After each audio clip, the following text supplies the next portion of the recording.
Chapter 886. Building Bridge Udat Beisenval.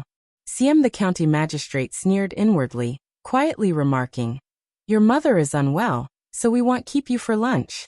Qiao Xian, go visit your mother, and then you may leave." "Okay." Qiao Xian smiled, stood up, and paid no attention to his sudden coldness, causing County Magistrate Qiao to feel a sense of futility in his actions. Shao Yunduan chimed in, "Sweetheart, hurry up. I'm waiting for you here. Let's go home as soon as possible. It's getting cold." "Okay." The two exchanged a glance and smiled, completely disregarding County Magistrate Qiao. County Magistrate Qiao couldn't help but feel an urge to curse. Very well, he would witness their failure. When Qiao Xian arrived at the courtyard, the maid passed on the message to Madame Qiao. After waiting for a while without her appearing, Qiao Xian couldn't help but grin. This lineal mother of hers was playing the same tricks she always did. Was she purposefully avoiding her to create a scene? Qiao Xian entered directly. Madame Qiao wasn't actually ill. Even if she was feeling unwell, it was primarily due to County Magistrate Qiao's attitude towards her. She sat on the bed, looking pale and with hair loss, far from her former elegance. Qiao Wei was seated beside her, complaining about something, likely involving Qiao Ko and concubine Du. As Qiao Xian walked in, Qiao Wei shrieked, "Why did you enter? You're not allowed." Qiao Xian smiled. "Elle came to greet Madame Qiao and see how she is doing. It appears that Madame Qiao is in good health, so I will take my leave now." Qiao Wei stood there, unsure of what to do next. Madame Qiao wore a sinister expression. "Stop. Is there something you want to say, Madame Qiao?" "Hehe, Qiao Xian, do you think you're satisfied?" Madame Qiao sneered. "Your words from before have made the old master care about concubine Du and Qiao Ko. He gives them everything, while you have received nothing." Qiao Wei also sneered with anger. "She deserves nothing. Father has never shown any affection towards her, not in the past, not now. She's just trying to gain favor, a pitiful person serving us." "A pitiful person?" Qiao Xian smiled and intentionally raised her wrist, caressing the emerald bracelet adorning it. "My husband is the provincial champion, and he my mother-in-law, and my sister-in-laws all treat me exceptionally well. Elder Aunt Yuezheng regards me as her own daughter. Are you absurd enough to think I envy Qiao Ko?" Qiao Wei became infuriated, panting heavily. Qiao Xian was so vexing. No wonder she had never liked her. Madame Qiao felt a pang in her heart, sneering, "You certainly know how to harm others and benefit yourself." "Harm others? Who have I harmed?" Madame Qiao was taken aback by Qiao Xian's words. Indeed, it was her that Qiao Xian was referring to, but she couldn't admit it, or she would be admitting defeat in this battle. Qiao Xian smiled. "Not harming you, right? Madame Qiao, Qiao Ko addresses your mother, and I'm sure you have affection for her as well." Madame Qiao remained silent. Qiao Wei could no longer tolerate it. "Just leave." Qiao Xian stood up and smiled. "My husband is waiting for me, and my mother-in-law is eagerly awaiting my return for the meal.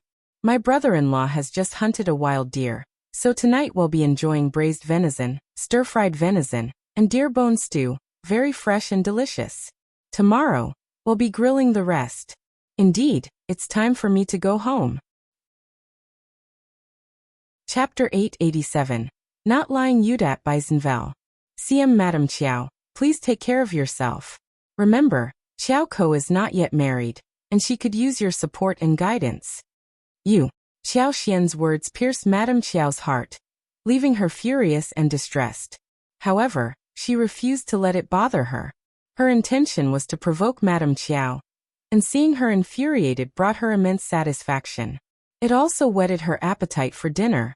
"She is so malicious." Qiao Wei blurted out, stumbling over her words. "No wonder I despise her, always have. Did you see that, Mom? She has never been this irritating before.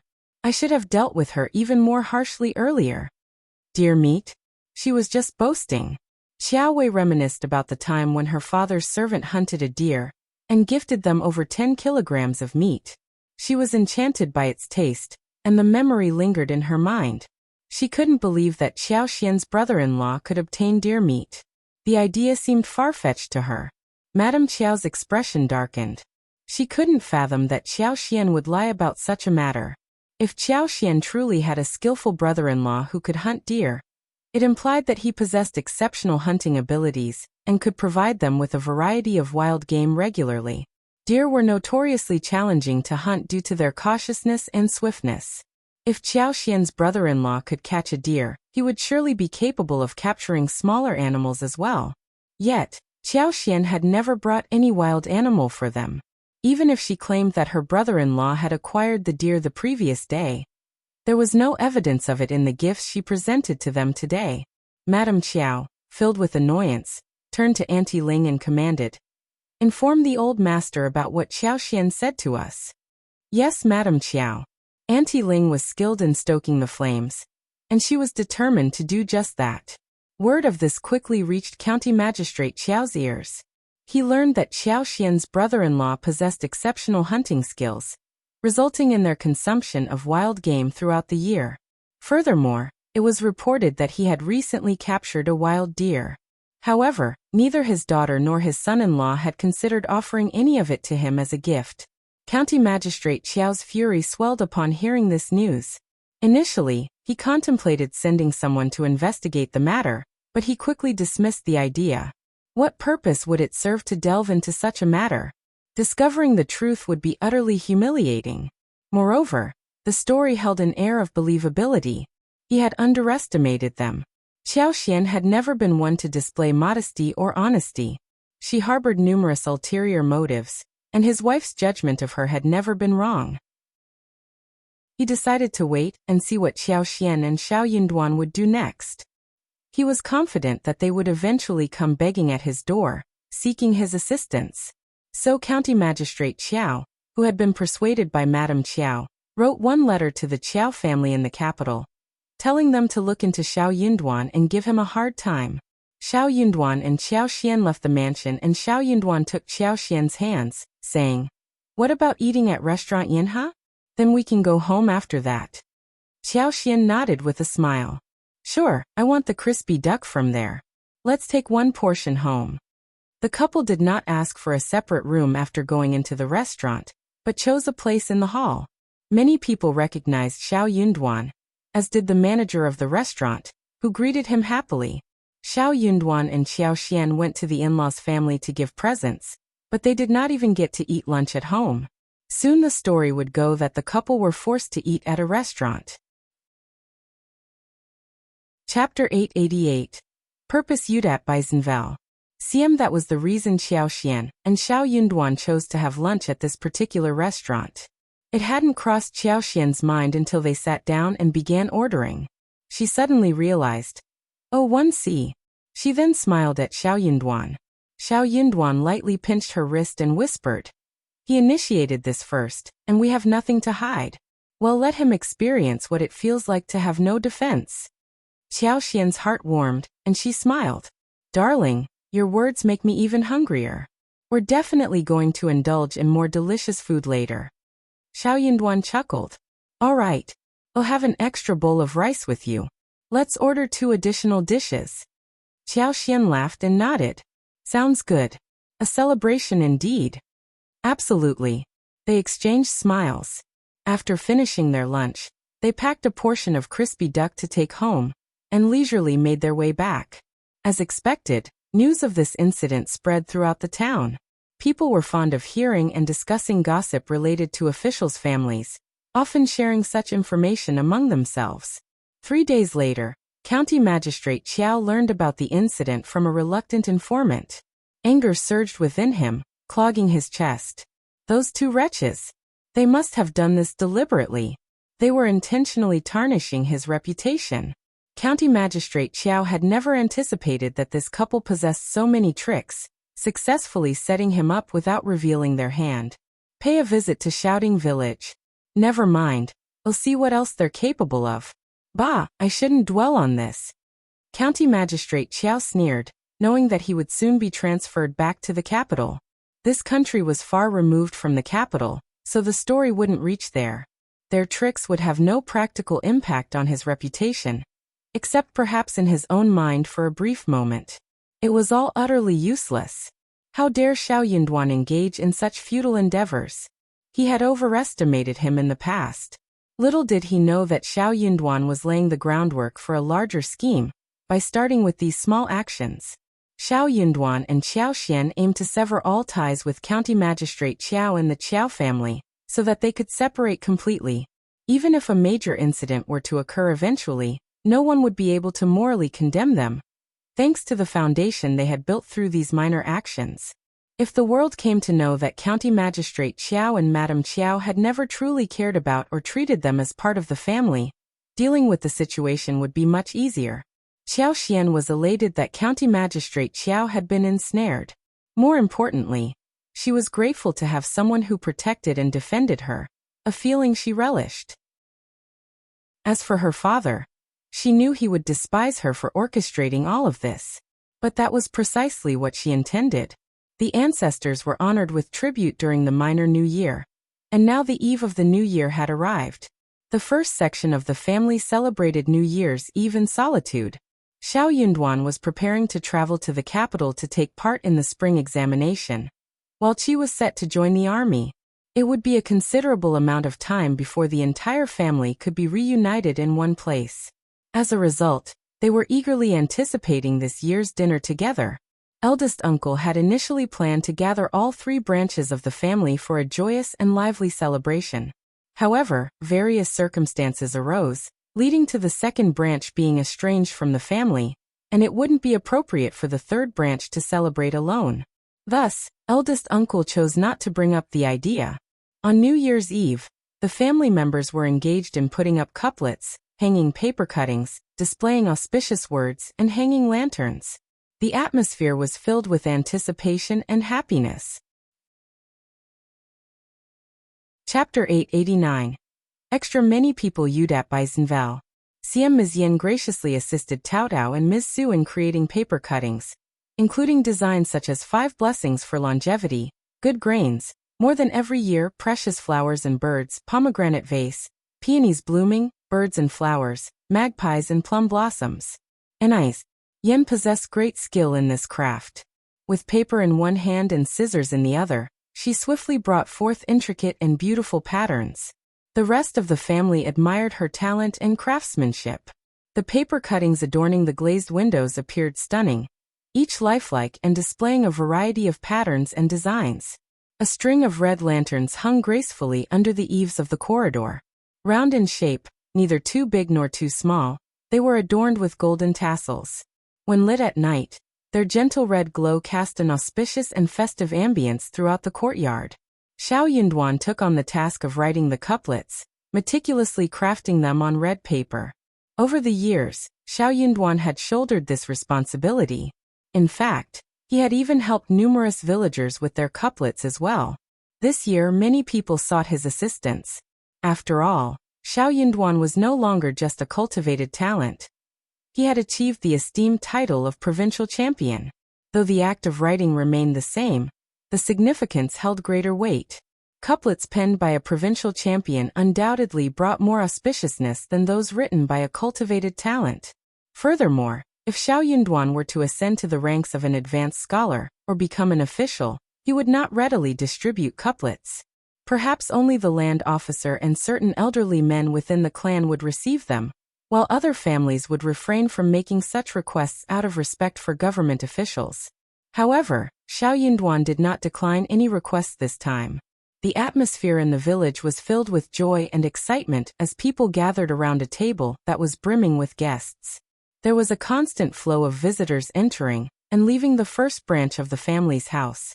In the past, some individuals would seek out Xiao Lulang to write couplets alongside Shao Yunduan. As a result, Xiao Lulang would receive more guests. This was because the first branch of the family never boasted about Shao Yunduan, while Ms. Ma and third uncle continuously praised Xiao Lulang.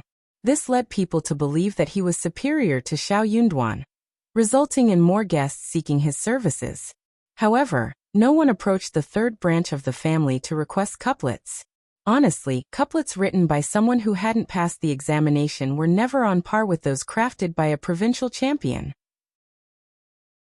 Only those lacking discernment would seek couplets from someone other than the provincial champion. Ms. Ma and third uncle had eagerly anticipated villagers seeking their couplets, as it was a day they took immense pride in. They simply relished the praise and the sight of others feeling envious. But this year, no one came knocking on their door, and as they saw two individuals walking by, it soon became apparent that they were merely passers-by. The couple grew increasingly frustrated. "Don't you need couplets?" they grumbled. "What nonsense."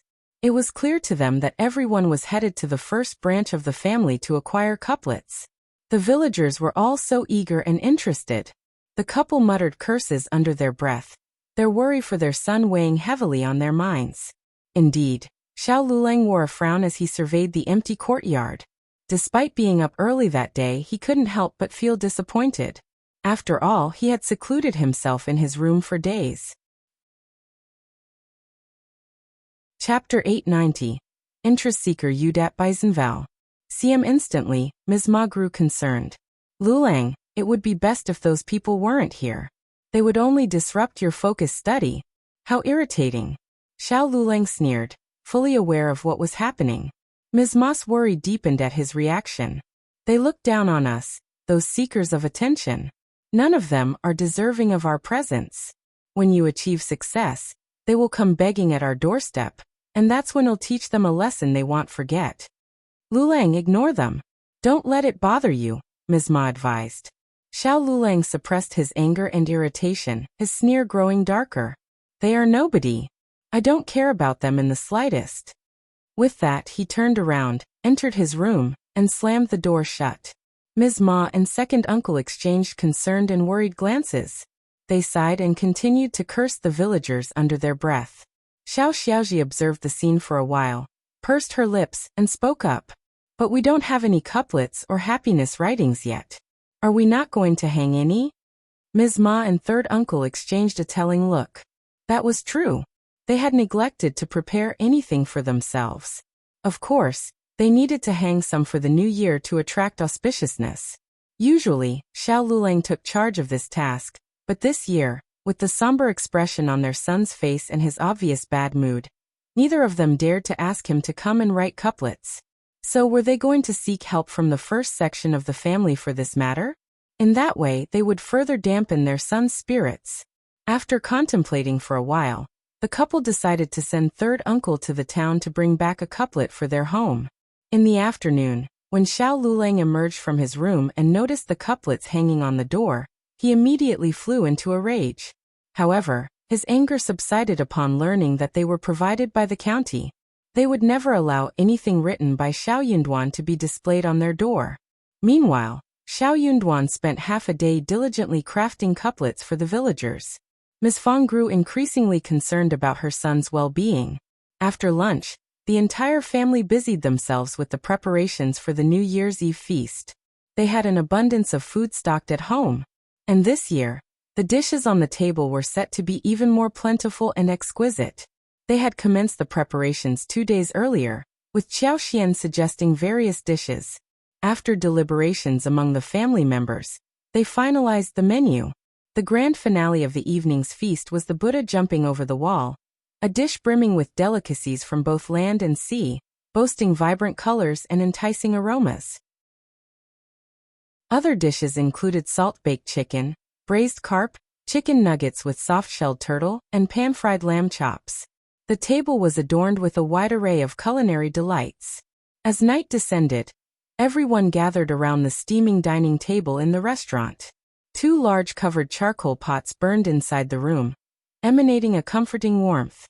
The charcoal used was the special silver frost coal bestowed upon them by First Madam, which they rarely utilized. This type of coal produced no smoke or odor. To enhance the festive atmosphere, they uncorked a jar of fine wine. With the exception of the 3 children, everyone else was served a glass. "Let us celebrate joyously, and may prosperity befall us all."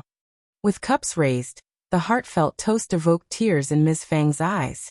As the new year commenced, her 2 sons were embarking on their respective paths, and although she felt immense pride, she couldn't help but feel a tinge of longing. Though they were all aware of the impending separation, nobody mentioned it. They savored the delectable dishes and engaged in cheerful conversations, discussing their plans for financial success. Chapter 891, New Year Udat Beisenval. CM after dinner, they cleared the food table, and some visitors arrived, engaging in pleasant conversations. Ms. Fong instructed Yang Xiaoni and Tao Tao to serve snacks, warmly welcoming the guests. Xiao Sanlang and Xiao Dalong had also stepped out to greet others. As for eldest uncle, he was absent. Nobody mentioned his whereabouts, neither in the second nor the third section of the family. Xiao Yunduan wasn't fond of idle chatter. After exchanging a few words with Qiao Xian, he led Qi to his study, urging him to continue his studies and providing him with instructions. Qi had been diligently studying in recent days. Qiao Xian remained in the hall, engaging in lively discussions with Ms. Fong and Ms. Su. She listened to various gossip about other families from her aunts, brothers-in-law, and other relatives. While she didn't consider them entirely reliable, it was entertaining to hear. As the evening grew darker, guests came and went, bringing liveliness to the household. It wasn't until it was time to light the firecrackers that the visiting neighbors bid their farewells and departed. Xiao Sanlang and the rest of the family returned as well. Around midnight, the first crackle of firecrackers ignited, serving as a signal for others. Suddenly, the village was filled with the explosive sounds of firecrackers. The sky was ablaze with vibrant bursts of light, their crisp sounds echoing and intensifying the festive spirit. New Year has arrived. Happy New Year! Happy New Year! Wishing you a safe and joyous New Year, with even better days to come. We will surely have an even better year. They exchanged auspicious greetings, sowing seeds of happiness within their hearts. Returning home, the younger members of the family greeted the elders for the new year, and in return, the elders gifted them red packets. They then proceeded to make and enjoy dumplings together. With the conclusion of the celebration and the dumpling feast, they bid each other good night, eagerly anticipating the dawn of the new day. Xiao Yunduan and Qiao Xian walked home together, but as they did, snowflakes began to fall gently from the sky. The delicate snowflakes drifted down silently from the vast expanse above. They were sparse and light, disappearing upon touching the ground as if they had never existed. It's snowing. Wow! Look at the snow! People around them noticed and couldn't help but exclaim in surprise, some even whistling with delight. It was a rare sight for them, something worthy of celebration. It's snowing! Qiao Xian reached out to feel the cool touch on her hands, leaning toward Xiao Yunduan with a smile. A heavy snowfall at the new year is considered an auspicious sign. Yes, Xiao Yunduan replied with a gentle smile, helping her adjust her clothing. May all our wishes come true this year. Qiao Xian's smile brightened even more. You will undoubtedly become an advanced scholar. Xiao Yunduan returned the smile. Thank you, my beloved. But his desires went beyond that. He yearned for a true wedding night with her. Once he achieved his desired title, he wanted no one but her to be by his side for the rest of his days. His gaze burned with intensity, and his fingertips held an unspoken tenderness. Qiao Xian sensed something in his eyes, and she felt a warmth spreading across her cheeks. Gradually, that warmth intensified, making her blush with bashfulness. Chapter 892. Not Ready Udat by Zinval. CM Qiao Xian cast her gaze downward, her heart pounding in her chest. Suddenly, she felt Shao Yunduan's warm hand enveloping hers. A rush of heat surged through her hand, causing her cheeks to flush instantly. Darling! Shao Yunduan's soft laughter filled the air, causing Qiao Xian to startle. Instinctively, she withdrew her hand, mumbling, "It's getting late. Let's just go to bed." She didn't want to hear what he had to say next. Whatever it was, she wasn't ready to face it yet. Okay. Xiao Yunduan chuckled. It is getting late, let's rest. Qiao Xian felt a tinge of strangeness in his words. She hadn't meant anything other than going to sleep, but his tone seemed to imply something more. Her blush deepened, and she shot him a playful glare before turning away and leaving. Xiao Yunduan chuckled softly. Qiao Xian's face grew even hotter. She hurriedly increased her pace, slamming the door shut behind her. Xiao Yunduan looked up at the dark sky, a contented smile on his lips, and made his way to the bedroom. After all, she was his wife, and there was no need to rush. On the first day of the new year, Joyous greetings filled the air as relatives paid their annual visits. Nice. Fong had anticipated a large number of relatives visiting them this year, so she quickly prepared herself and her daughters-in-law for the occasion. She also gave instructions to her sons and daughters-in-law on how to handle themselves. The most important rule was not to make any promises or misuse their power in a way that would tarnish Shao Yunduan's reputation. On the second day of the new year, Miss Fong, as the mother-in-law, allowed her daughters-in-law to visit their respective homes, but she herself did not return to her own home. Qiao Xian, not bound by tradition, chose to stay at home instead. Only Ms. Su Shao Dalong and their 3 children went back to Ms. Su's home for a visit. From the third day of the new year onward, various relatives and friends began to visit their household. Fong warmly welcomed them together with her daughters-in-law. Some visitors flattered her with gifts, and she would assist those genuinely in need of help due to poverty. However, she made sure to write an IOU note whenever money was lent out. There were also those who inquired about their properties, a topic that disgusted Miss Fong, who attempted to divert their attention elsewhere.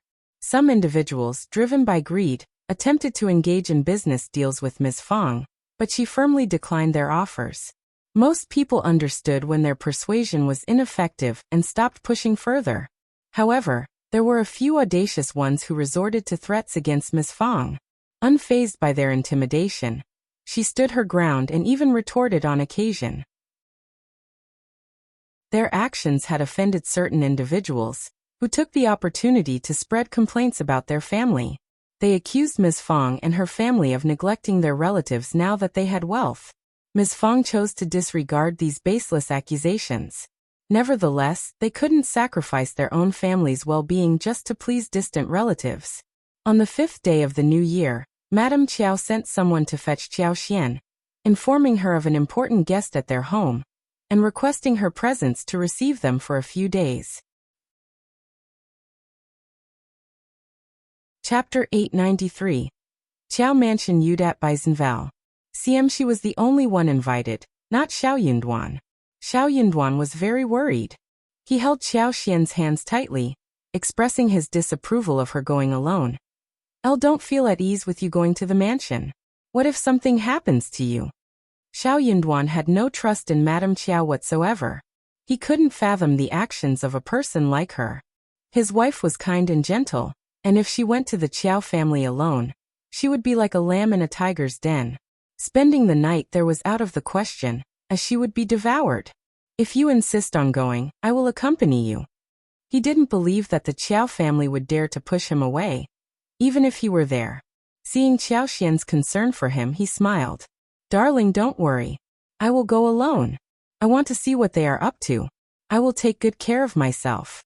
Remember, I am the wife of the provincial champion, and they wouldn't dare lay a finger on me." Shao Yunduan still didn't agree. He furrowed his brow. "I don't trust Madame Qiao. She was so wicked that she had even attempted murder. There was nothing she wouldn't do. Officer Qiao is a reasonable man. He won't let her do anything foolish." Shao Yunduan was taken aback. That was true. Yet he still couldn't put his mind at ease. Helpless, Qiao Xian approached him and whispered, "I have bribed 2 individuals who will assist me. Don't worry, one will find out what Madame Qiao is capable of." Shao Yunduan remained silent, but refused to let her go alone. He ordered Li Xia and Li Qiao to accompany her. However, Qiao Xian insisted on bringing only Li Xia with her. She was not a feeble woman. If Madame Qiao did not want to provoke her, then she would teach her a lesson she would never forget. Qiao Xian possessed magical powers and could wield them as a deadly weapon at any moment. She had no fear of someone like Madame Qiao, a mere clown. It seemed that Madame Qiao attached great importance to this esteemed guest, as she sent Auntie Ling to fetch her. Shao Yunduan was determined to separate Qiao Xian from them, to have her alone. Li Xia, in Auntie Ling's eyes, was just an insignificant maid. Auntie Ling paid her no mind, as long as Shao Yunduan wasn't accompanying them. Shao Yunduan guided Qiao Xian into the carriage, and only released her hands after a long while. He emphasized, "Take good care of yourself, and above all, ensure your safety. I will come to pick you up in 2 days." Qiao Xian obediently nodded. "Don't worry, my husband. Auntie Ling maintained a neutral expression on her face, though inwardly she felt a sense of disdain. Madame Qiao was not foolish. She wouldn't engage in something so unreasonable at this moment. This provincial champion was far too inexperienced to face this situation. Inside the wagon, Auntie Ling sat beside Qiao Xian, her eyes lowered, showing no intention of engaging in conversation. Qiao Xian remained composed and paid no attention to Auntie Ling Lixia. Aware of the animosity between her young madam and the Qiao family, felt a twinge of nervousness. She cautiously glanced at Auntie Ling but quickly averted her gaze. Upon arriving at the Qiao mansion, Auntie Ling led Qiao Xian and her maid to the courtyard, set down the luggage, and went to meet Madame Qiao. Madame Qiao was engaged in conversation with a lady of similar age, while Qiao Wei and a few maids from both sides were also present. Chapter 894. At a loss Udat by Zinval. CM as Qiao Xian entered, 7 or 8 pairs of eyes turned towards her, giving her a meaningful gaze. The Qiao family was clearly conveying a message through their looks. Qiao Wei wore a proud expression on her face, relishing in Qiao Xian's discomfort. Qiao Xian couldn't comprehend the situation. She just couldn't grasp it. With outsiders present, everyone maintained a facade of respect towards one another. Qiao Xian stopped fixating on Madame Qiao and greeted her with a smile. Madame Qiao reciprocated the greeting and introduced the lady. "This is Madame Tang, you can address her as Auntie. Madam, this is my second daughter, Qiao Xian. I apologize for not raising her properly." Madame Tang forced a smile. "Madame Qiao, you jest," Qiao Wei interjected. "Yes, mother, it's all a matter of destiny." "Qiao Wei, enough." Madame Qiao snapped, giving her a stern glare. Qiao Xian was bewildered. She didn't care for the enigmatic conversation, but she greeted Madame Tang politely. Madame Tang returned the smile and Madame Qiao instructed her to take a seat. The two ladies engaged in polite conversation while Qiao Wei and Qiao Xian sat next to them. Out of the blue, Madame Qiao smiled and asked, "When is Shao Yunduan leaving for the capital? I've prepared his luggage, but I can't recall if he's missing anything. He's been working diligently at home lately." With a smile, Madame Tang joined the conversation, sharing stories and expressing concerns about their respective sons. Qiao Wei, wearing a smile, suggested, "Since County Magistrate Yang is also in the capital for the examination, Auntie Tang must have valuable experience. Why not seek her advice and save myself some trouble in the province?" Qiao Xian was slightly taken aback by Qiao Wei's suggestion. She couldn't help but glance at Madame Tang. To be honest, Qiao Xian didn't sense any hostility from Madame Tang, but there was a certain probing quality to her demeanor that seemed somewhat unnatural. Qiao Xian found herself puzzled by the situation. Although Qiao Wei's suggestion was tempting, Qiao Xian believed that with the presence of the Xie family and the Yuezheng family, she had no need to seek Madame Tang's help. Also, she did not think that Qiao Wei would help her out of kindness. Qiao Xian had no idea what the mother and daughter were up to, so she stayed silent, smiled, and lowered her eyes. Madame Qiao smiled. "Our Xian is a shy girl. If Madame Tang is willing to teach her, it would be an honor for her." Madame Tang couldn't tolerate it any longer. She forced a smile. "I'll recall that the Qiao family is from the capital, and we need not go through so much trouble. When we are in the capital, the Qiao family will take care of us, and we will be cautious. I didn't come here to say anything. Of course, if you need any advice, second miss, I will share everything I know." Madame Qiao laughed. "That's true, I apologize." "All right, Xian, go and take a break. I will have someone fetch you for dinner. Wei, keep your sister company." "Understood, Mom." Qiao Wei stood up with a smile and asked Qiao Xian to leave. Qiao Xian bid farewell to the two ladies and followed Qiao Wei out. As they walked out of the yard, Qiao Wei scrutinized her from head to toe and snorted. "You should consider yourself fortunate that Madame Tang is willing to teach you, yet you remain so aloof. What's with the airs you're putting on?" Qiao Xian replied, "Sister, your concern for me touches my heart. I'm deeply moved." Chapter 895. Evil Intentions in Val. Siamikronim, stop being so strange. You just don't know how to appreciate kindness. Rather than getting angry, Qiao Xian smiled calmly. Elder Aunt Yuezheng has already done your investigation for me. Besides, the Xie family is also present, and young Nyaster Xie will be providing guidance to my husband. I don't need to do anything further. Qiao Wei. How irritating. Qiao Xian had struck right at her heart. Qiao Wei simply couldn't understand or accept that Qiao Xian was such a detestable woman. Why did First Madam favor her so much? Qiao Wei glared at Qiao Xian and coldly remarked, "Aren't you curious about who Madame Tang is?" Qiao Xian had also speculated that Madame Tang was no ordinary person, and there might be some connection between them.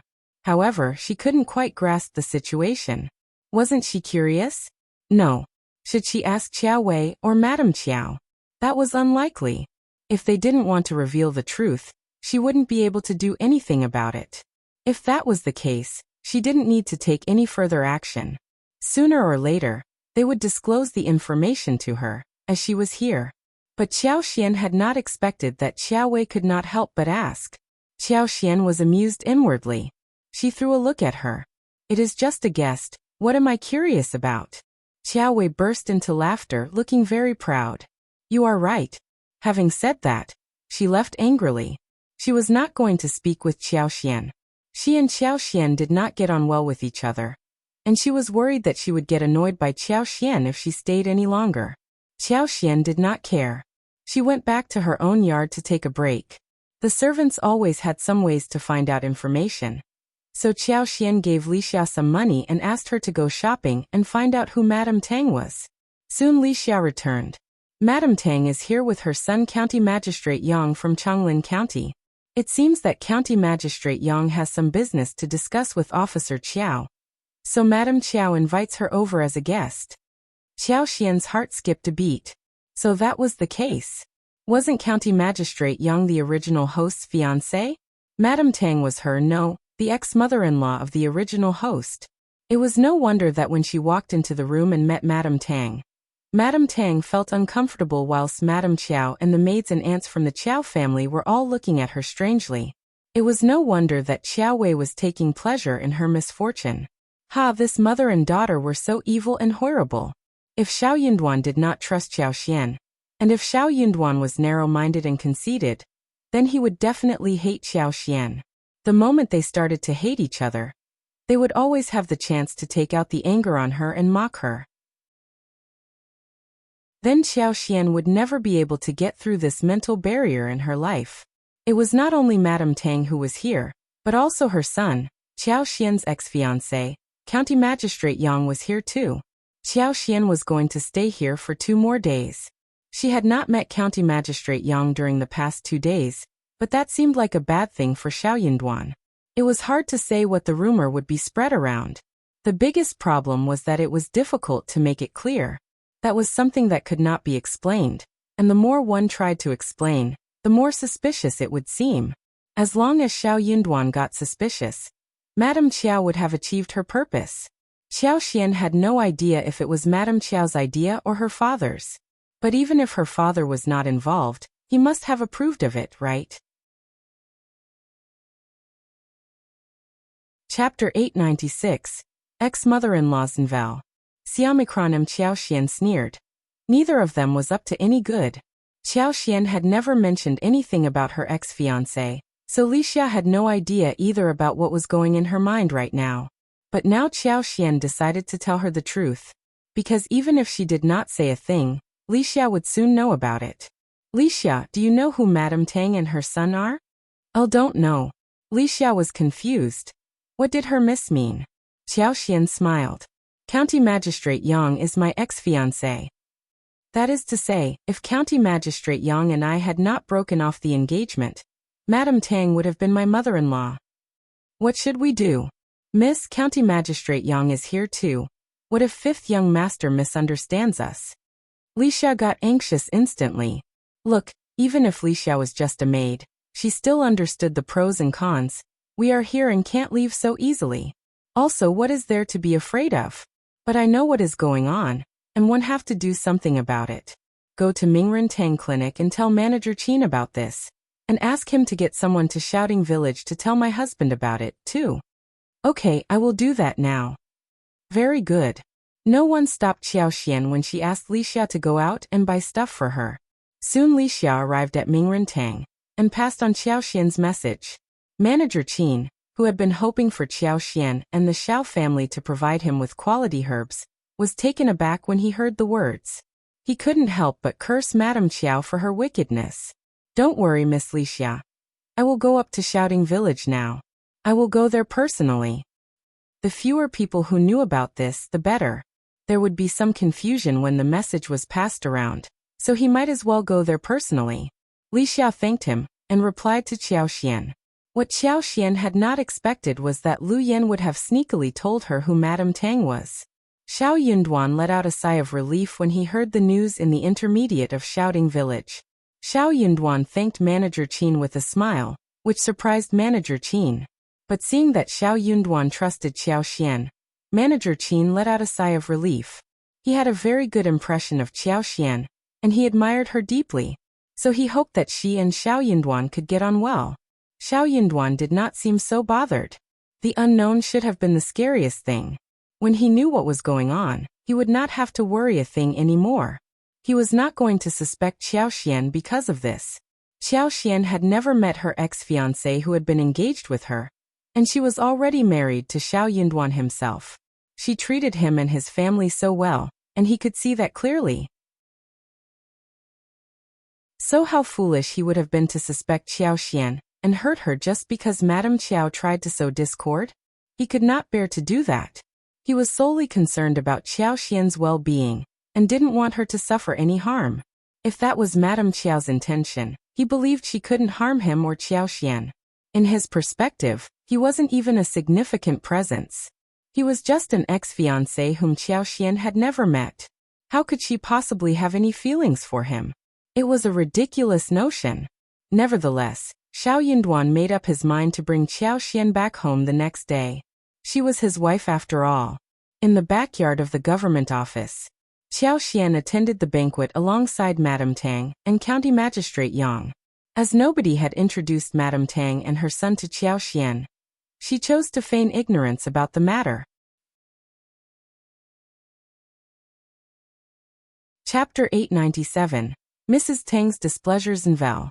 Siamacronem County Magistrate Yang discreetly assessed Qiao. She noticed his gaze but chose not to respond. He was a stranger to her. As the men and women took their seats, County Magistrate Qiao exchanged greetings with County Magistrate Yang through the screen, while Madame Qiao greeted Madame Tang alongside Xian.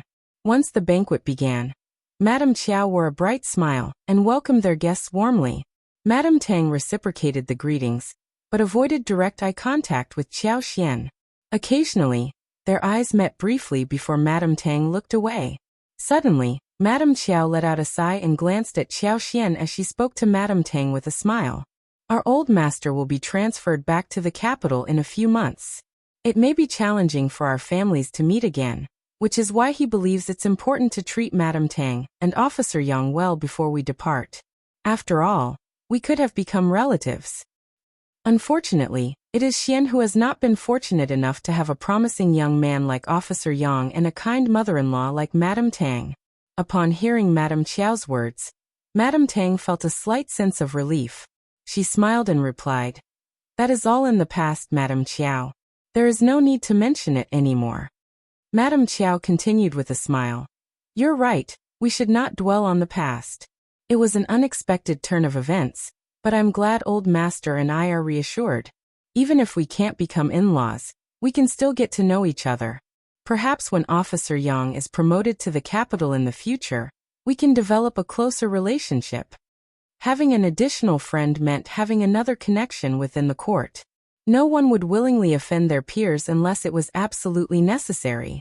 Madame Tang was well aware of this, so she quickly engaged in a friendly conversation with Madame Obio. Initially, Madame Tang did not hold a high opinion of Qiao, her son's former fiancé, after he passed the imperial examination. However, her son had performed exceptionally well and received a promotion the following year. It was a promising future, a rare achievement. He was still very young. If it weren't for this troublesome marriage alliance, her son could have been chosen by noble ladies in the capital, and become the son-in-law of a prestigious family, propelling him to even greater heights in the capital. Although becoming the head of a county at such a young age was already impressive, wouldn't it be better for him to have an even brighter future? Her son was a top student, young and handsome. When Madame Qiao sent a letter stating that something had occurred, leading to the annulment of the engagement between Obo Xian and her family, Madame Tang was overjoyed. When she heard that Qiao Xian had become involved with a poor girl from the countryside, and had her reputation tarnished, Madame Tang found even greater satisfaction, considering it as her revenge. She believed that it was Qiao Xian who had ruined her son's future, so she took pleasure in her misfortune. Madame Tang had anticipated that Qiao Xian would live a wretched life. However, to her surprise, upon Madame Qiao's invitation, Qiao Xian appeared remarkably beautiful and graceful. Furthermore, her impoverished husband, who was a cultivated talent, was preparing for the intermediate examination. Soon, they would be taking the examination in the capital. Well, upon their first meeting, Madame Tang experienced a mix of complex and uneasy emotions. However, Madame Tang had forgotten a crucial detail. When her son and Qiao Xian were engaged, she had already lost her husband. Chapter 898. Forgotten Zhenval. Siamikronem, she and her mother-in-law relied on each other to raise their 7-year-old son, and Qiao Xian's birth mother had provided the necessary capital of 60 liang, and they would have struggled to support their son's education. The local bullies would have taken advantage of their vulnerability and seized their land. Their lives would have taken a completely different path. She had even forgotten the promise she made to her late mother-in-law, to treat Qiao Xian well, and regard her as a daughter once she married into the family. All of these important details slipped her mind. However, Qiao Xian was completely unaware of these circumstances. From the original host's memories, she only knew that her own mother, who was a concubine, had also been cherished. Taking advantage of her father's favor, she had pleaded for justice. Perhaps due to Qiao Xian being an orphan girl, Madame Qiao had approved of her request. Since County Magistrate Qiao had left his position, there had been no news from her fiancé's family. Madame Qiao and Madame Tang engaged in conversation for a while before requesting that Qiao Xian raise a toast to Madame Tang. You used to have a good relationship with them, so it's appropriate for you to toast her. You have no idea that Madame Tang is your future mother-in-law. I was aware of that, Qiao Xian replied with a smile, lifting the small wine cup and standing up. She spoke politely. Auntie Tang, as my senior, it is my duty to show respect. I wish you a long and healthy life. Qiao Xian felt a sense of gratitude towards Madame Tang for sparing her from marrying into their family. If she had married into the Qiao family, she wouldn't have had the opportunity to be with Shao Yunduan. Comparatively, Madame Tang wasn't as terrible as Madame Qiao, but she was far from being an easygoing mother-in-law. She couldn't even compare to her own mother-in-law. Dealing with a mother-in-law like her was truly tormenting. Madame Qiao and the others were taken aback. They had hoped to catch Qiao Xian off guard, making her stumble and embarrass herself. How did she know about this? Who had informed her? Qiao Wei glared at Qiao Ko. Qiao Ko looked very innocent. She did not even see Qiao Xian today. Why was that related to her? Madame Tang was not feeling very comfortable either. She felt that it was Qiao Xian's loss to have missed such a wonderful son like her. Qiao Xian should feel sad, grievous and disappointed. But Qiao Xian was so open to them, and she was even congratulating her with a smile. She did not show any emotion that she should. That displeased her. She could look down at Qiao Xian, but Qiao Xian had lost such a great suitor like her son. Wasn't she saddened and regretful? Could it be that she was looking down at her own family and her own son? How ridiculous. Madame Tang nodded slightly, raised the cup and took a sip, saying with a small smile, "Second miss, you are a very steady woman, and you must be having a good time after marriage, right?" Qiao Xian nodded with a smile. "Thank you for your concern, Auntie. My husband, mother-in-law and my sisters-in-law are all very nice to Mel. The whole family is getting on well with each other." "That is good, then I am assured. One just can't believe what I heard. Second miss, you have to be careful in the future." "Thank you, Auntie. I can't believe that either." The maid asked me to watch the fish by the lake, and then left to fetch the tea. I never saw who pushed me into the lake, and I still have no idea. Madame Tang's face changed. All right, Qiao Xian. Madame Qiao threw a cold look at her. Don't talk nonsense. Chapter 899. Shao Yunduan esker b0 Val. CM Qiao Wei sneered. Indeed, it was you who fell into the water and made up an excuse. Who pushed you into the water? Don't talk nonsense, you must have misunderstood. Qiao Xian had confronted Officer Qiao about the incident, and had even pointed at Madame Qiao, but without evidence, Madame Qiao would never admit her wrongdoing. However, County Magistrate Qiao must have started to harbor suspicions as well. Qiao Xian smiled. I'm not a fool. I know perfectly well whether I tripped and fell, or was pushed from behind. I don't need any evidence. How absurd. Besides, that's all in the past, and there's no need to dwell on it. Madame Qiao's expression turned cold. You've said your piece, and there's no point in saying anything further. Madame Tang grew anxious. Subconsciously, she began to suspect that there was something more to the situation. Subconsciously, she started to fear and be on guard against Madame Qiao. Qiao Wei chimed in. You must have misunderstood. Qiao Xian smiled but remained silent. The atmosphere at the banquet became increasingly tense, as the whole incident was stirred up. Madame Qiao dared not say anything more. She could sense that Qiao Xian was a woman capable of causing trouble. Continuing the conversation would only escalate matters. Having spent a few days living with County Magistrate Yang and his mother, that was all she needed. It was enough. She didn't believe that Shao Yunduan would remain indifferent. The moment this thorn was embedded in Shao Yunduan's heart, it would fester and grow. One day, it would be the downfall of this woman. This woman was destined to marry a peasant and lead a wretched life. She didn't deserve to be the wife of an official. The banquet continued in an atmosphere of forced friendliness. Once the banquet concluded, everyone departed. Qiao Xian took Li Xiao back to the courtyard and closed the door. Li Xiao let out a sigh of relief. That's enough for today, Mrs. Shao. What's our plan for tomorrow? I don't think Madame Qiao and Elder Miss Qiao are easy to handle. Qiao Xian found it amusing. Those mother and daughter were not to be underestimated. But it didn't matter. She wasn't someone to be trifled with either. Perhaps we'll leave tomorrow. Shao Yunduan would probably come to pick her up. Lixia's face lit up. That would be wonderful. The next day, after breakfast, Madame Qiao prepared to take them out.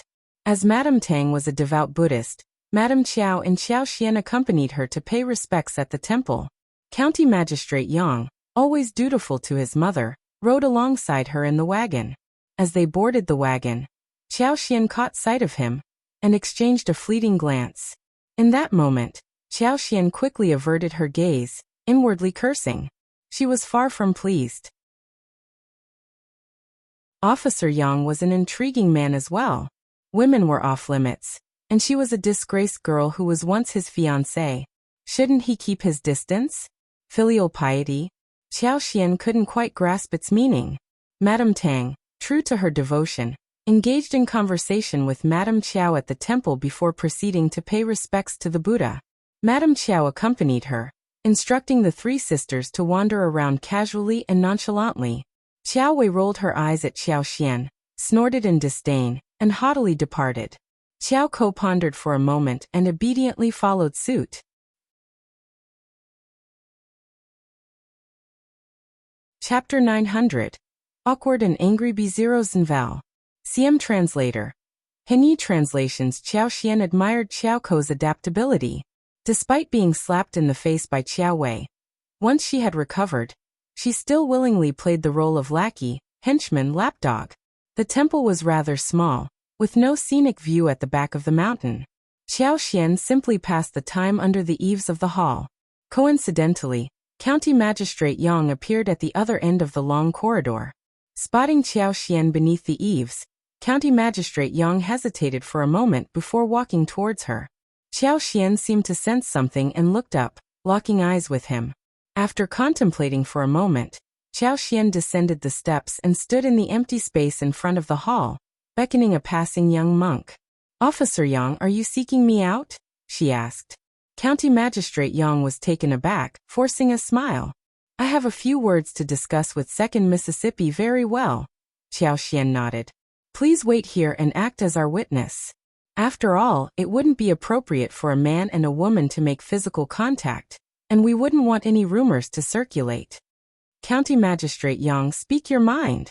County Magistrate Yang and the young master were both taken aback. The young master wore a smile that was more pained than joyous. He couldn't refuse the visitor's request, but he also didn't think it was proper for him to be present. County Magistrate Yang felt a mix of embarrassment and unease. What did Qiao Xian mean by suggesting such involvement between them? Why did she think she could get close to him? It should have been the other way around, where he should maintain distance from her, right? This wasn't how things were supposed to be. He had already declined County Magistrate Qiao and Madame Qiao's invitation.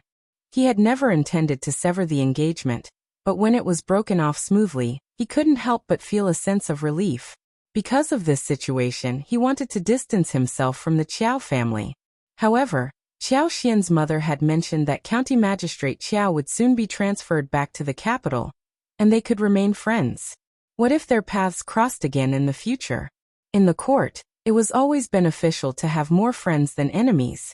Moreover, his former fiancée, the 2nd Miss of the Qiao family, was now married to a common-born cultivated talent and would no longer pester him. There was nothing for him to fear. After considering the situation for a while, he found some logic in it. More importantly, County Magistrate Yang was privy to information that his mother was not aware of. While his mother only knew that the 2nd Miss of the Qiao family had married a cultivated talent from a farmer's background, County Magistrate Yang had learned that the cultivated talent was actually the provincial champion of the recent fall quarter examination. Barring any unexpected circumstances, he was likely to become an advanced scholar next year. For some reason, County Magistrate Yang felt a mix of emotions stirring within him. Curiosity took hold, and he found himself wanting to see what his ex-fiancée and the accomplished cultivated talent were truly like. Thus he and his mother traveled to Heshan County. Although he hadn't seen the 2nd Miss the previous day, his mother had. His mother's impression of Qiao Xian was not favorable. She described her as mean-spirited, arrogant, disrespectful towards elders, and foolishly proud. According to his mother, she was not a person with a kind heart. In retrospect, County Magistrate Yang felt fortunate that he hadn't married her. Hearing his mother's account, he couldn't help but feel a sense of relief as well. However, as they were leaving that day, County Magistrate Yang caught sight of the 2nd Miss of the Qiao family, who appeared quite different from the description his mother had given. Chapter 901. How could that be Rosenval? He couldn't find any traces of the meanness, pride, or stupidity his mother had described in Qiao Xian. On the contrary, she captivated his attention. She exuded a calm, natural, and elegant aura that made his eyes light up. Despite the obvious ostracization and isolation from Madame Qiao, her mother, and the Qiao family servants, Qiao Xian walked among them without a trace of timidity, embarrassment, or anger. It was as if they were attempting to suppress and ridicule her. But she stood tall and strong, emanating confidence that seemed to disregard Madame Qiao's existence. To Qiao Xian, those people were nothing more than insignificant clowns. County Magistrate Yang's heart skipped a beat. He couldn't accept this. What troubled him even more was that she had noticed him too, yet her gaze held no emotions. It was as if he, like everyone else, was merely a stranger in her eyes. But how could that be? He was her former fiancé, and their engagement had been broken off due to her own mistake. As a concubine's daughter, it should have been an honor for her to marry him. Yet, she showed no reaction upon seeing him. She glanced at him briefly, and then averted her gaze. He felt so insignificant in Qiao Xian's eyes. This realization left County Magistrate Yang, who had always been arrogant and believed that Qiao Xian would deeply regret losing their engagement, feeling deeply displeased. He appeared visibly humiliated. The feeling of being disregarded only intensified his displeasure and discomfort. Eventually he reached a breaking point. When he spotted her in the intermediate temple, He unconsciously made his way towards her. He felt the need to engage in a conversation with her, even though he had no clear idea of what he wanted to discuss. What he hadn't anticipated was Qiao Xian's frank and composed demeanor, to the point where she even called upon a young master to act as a witness. County Magistrate Yang was both taken aback and further humiliated. Who did Second Miss think he was? Did she believe that he would pursue her relentlessly, harboring ulterior motives towards her? How absurd. County Magistrate Yang suppressed the bitterness in his heart, forcing a neutral smile as he observed Qiao Xian. Second Miss seems to be faring well lately. Qiao Xian replied with a smile. Thank you, the bitterness has indeed subsided. Qiao Xian spoke the truth. Although she wasn't the original host, she was aware of the numerous hardships the original host had endured.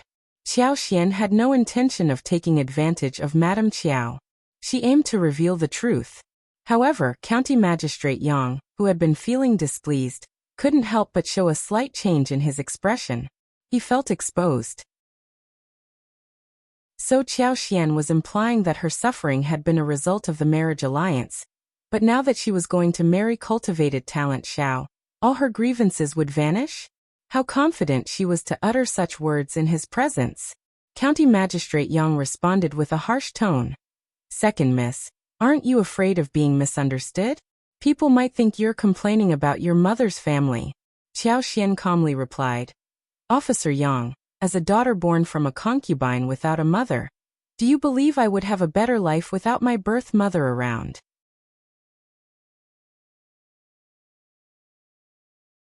Chapter 902. Made Qiao Xian laugh Rosenval. CM Translator. Henyi Translations. County Magistrate Yang was taken aback. He hadn't anticipated Qiao Xian to be so impolite. Qiao Xian glanced at his startled expression, noting his old-fashioned and arrogant demeanor. She couldn't help but feel relieved that their marriage had not come to pass. Otherwise, it would have been an utter disaster. Officer Yang, is there anything else? If not, I'll take my leave. County Magistrate Yang couldn't tolerate it any longer. Second Miss, you seem to have a sharp tongue. You must be quite fortunate. You lack the understanding of proper parenting, and should not be ignorant of the responsibilities of raising a child. County Magistrate Yang was raised by his grandmother and his mother, and he was a very filial person. He did not like what Qiao Xian said about filial piety. Qiao Xian almost burst into laughter. What did he truly know? Did he think that merely uttering the words filial piety gave him the right to point fingers and pass judgment? If this man had been born in the modern era and had access to a keyboard, he would have been a force to be reckoned with. Qiao Xian responded frankly. Officer Yang, what do you actually know? Why do you feel entitled to dictate my actions? In the harsh winter, I had to survive on leftovers. When I fell ill, I had to take care of myself. On the surface, I had maids attending to me, but in reality, one had to fetch my own bathwater, little by little. Even the elderly women in the household would humiliate me in front of everyone. My so-called sister would taunt me when she was in a good mood, and when she was displeased, she would scold me and take out her frustrations on me. My so-called father only lectured me a few times a year, and he never showed any affection towards me. He never valued me, Officer Yang. Can you not see the absurdity in expecting me to respect such a father? County Magistrate Yang was taken aback. He had no knowledge of these circumstances, nor could he fathom them. His grandmother and mother had always taken care of him. He found it hard to believe that the amiable Officer Obo and the kind-hearted Madame Qiao could be the kind of people that Qiao Xian described. Moreover, he was the county magistrate, and he couldn't afford to make a mistake in front of his ex-fiancée, Qiao Xian. Isn't that so? The world is filled with parents who fall short, as the sages have said. Regardless of what has happened, they have provided for you and raised you. And that is a significant favor. Officer Yang insisted firmly. But Officer Yang, it seems you have forgotten that I am their daughter, not an unrelated outsider. It is their duty to raise me well. They have not fulfilled their responsibilities adequately, Qiao Xian retorted. You're just making excuses. County Magistrate Yang retorted, his anger flaring up. That's not right. Qiao Xian took a deep breath. as if she were ready to roll up her sleeves and give this man a good scolding. She wanted to see if he had any sense in his head. But no, she couldn't waste her time arguing with someone like him. What was the point of their conversation anyway? Was he trying to make himself noticed? Xiao Xian was about to leave when Madame Qiao and Madame Tang emerged with the maids and aunts. Everyone's attention was immediately drawn to them. Madame Tang's expression changed, and she took a few steps forward. Xian, what are you discussing? Madame Tang glanced at Xiao Xian with a sharp and cautious look, as if Xiao Xian were trying to seduce her son. Madame Qiao, on the other hand, couldn't hide her satisfaction, but she sighed with a tone of reproach. Xian, how could you bother Officer Yang? It's highly inappropriate. Officer Yang, I apologize on behalf of Xian. I'm sure she didn't mean any harm. Chapter 903. Black and White B0 CM Madame Tang's anger escalated further, and she sneered. She knows perfectly well whether she did it on purpose or not. Madame Qiao interjected. Xian, quickly explain yourself to Madame Tang. Xiao Ko and Xiao Wei, who were also present, whispered to Auntie Hua to inquire about the situation. Upon hearing the details, they burst into laughter. Second sister, it's your own fault. You're already married. Yet you still can't avoid raising suspicions? Indeed, even if you were to pester Officer Yang, what good would it do? You're simply making a fool of yourself. Second sister, you're still so careless. That won't lead to anything good. You really should work on changing your ways. Upon hearing their remarks, Madame Tang realized that Xiao Xian had not only bothered her son, but also had a criminal record. This further infuriated her, and she sneered. How dare you? It appears that Madame Qiao ought to teach you a lesson, or else you'll continue embarrassing yourself with your antics. Madame Qiao was displeased. Madame Tang, you're taking it too far. Wei is well-mannered and well-behaved. It seems we need to be cautious in our actions. Bah! Madame Tang showed a look of disdain. Xiao Xian threw a cold look at each of them and said coldly, Are you done?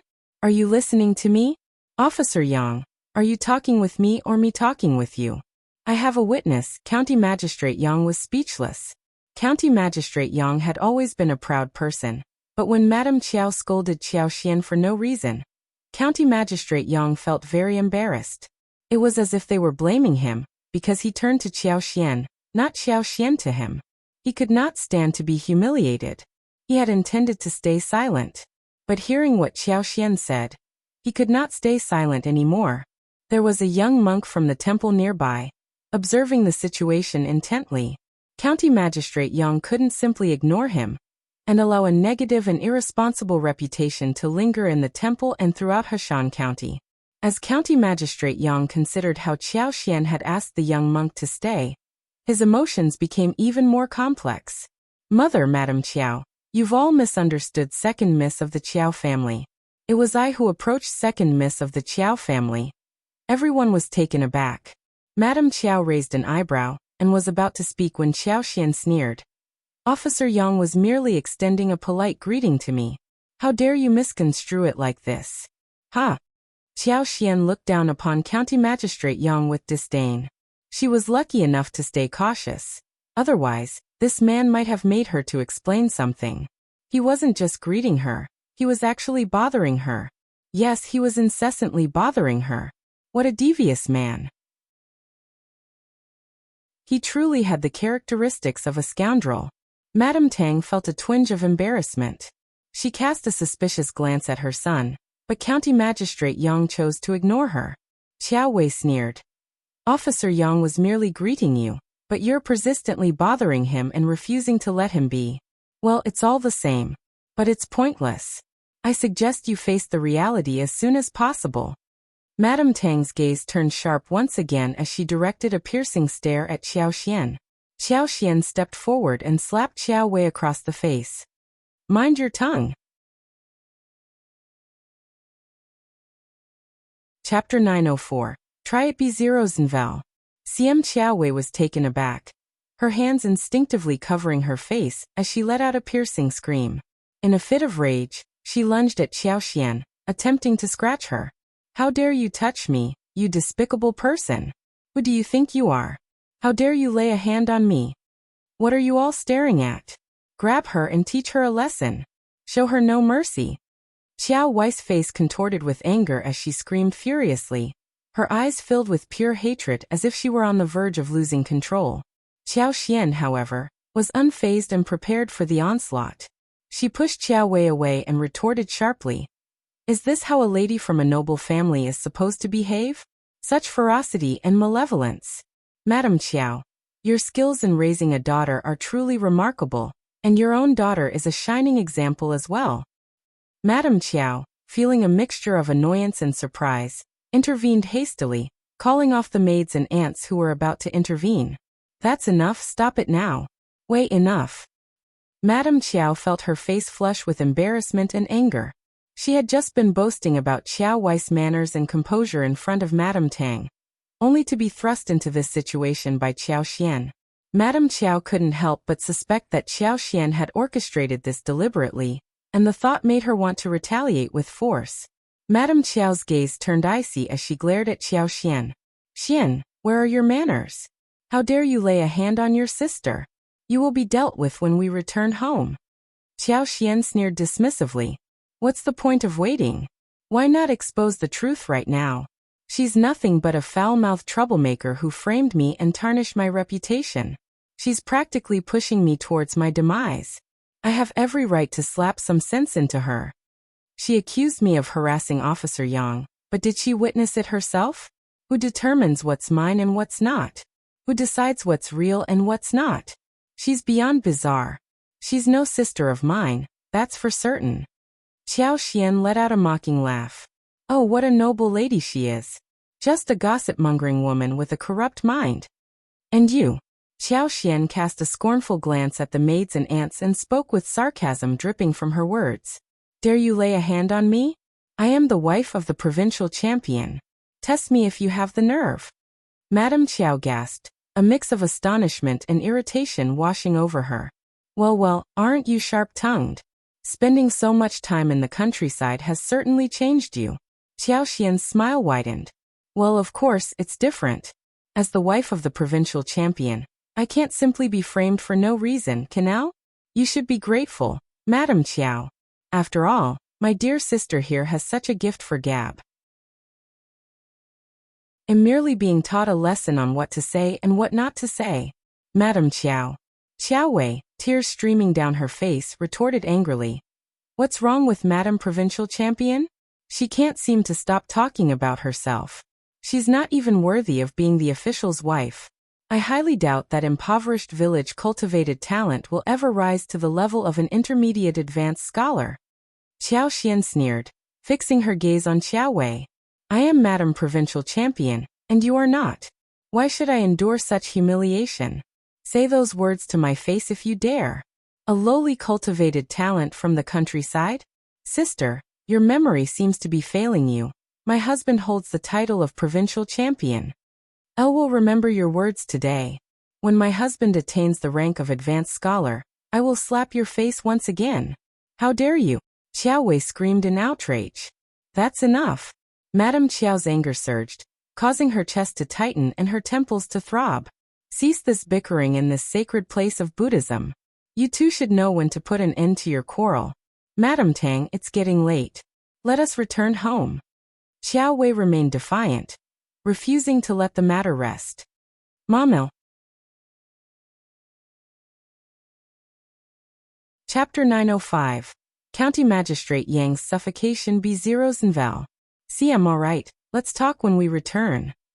Qiao Wei stated, casting a furious glance at Qiao Xian. Her face flushed, and she refrained from saying anything further. Qiao Xian's voice turned cold as she spoke. Do you understand the situation? Firstly, County Magistrate Yang approached me on his own accord, not the other way around. There are witnesses from the monastery who can attest to this. Secondly, one reprimanded Elder Miss because of her malicious words. She deserved to be taught a lesson. Once we leave this place, let's ensure that no one distorts the truth or spreads false rumors. The room brimmed with anger as everyone present seethed with fury. Madam Qiao felt an overwhelming urge to tear Qiao Xian apart, a sentiment shared by Madame Tang and County Magistrate Yang. Internally, Madame Tang couldn't help but think that the second miss of the Qiao family had a deplorable character. She lacked gentleness, disregarded others' reputations, and lacked proper manners. She was relieved that her son had married someone different.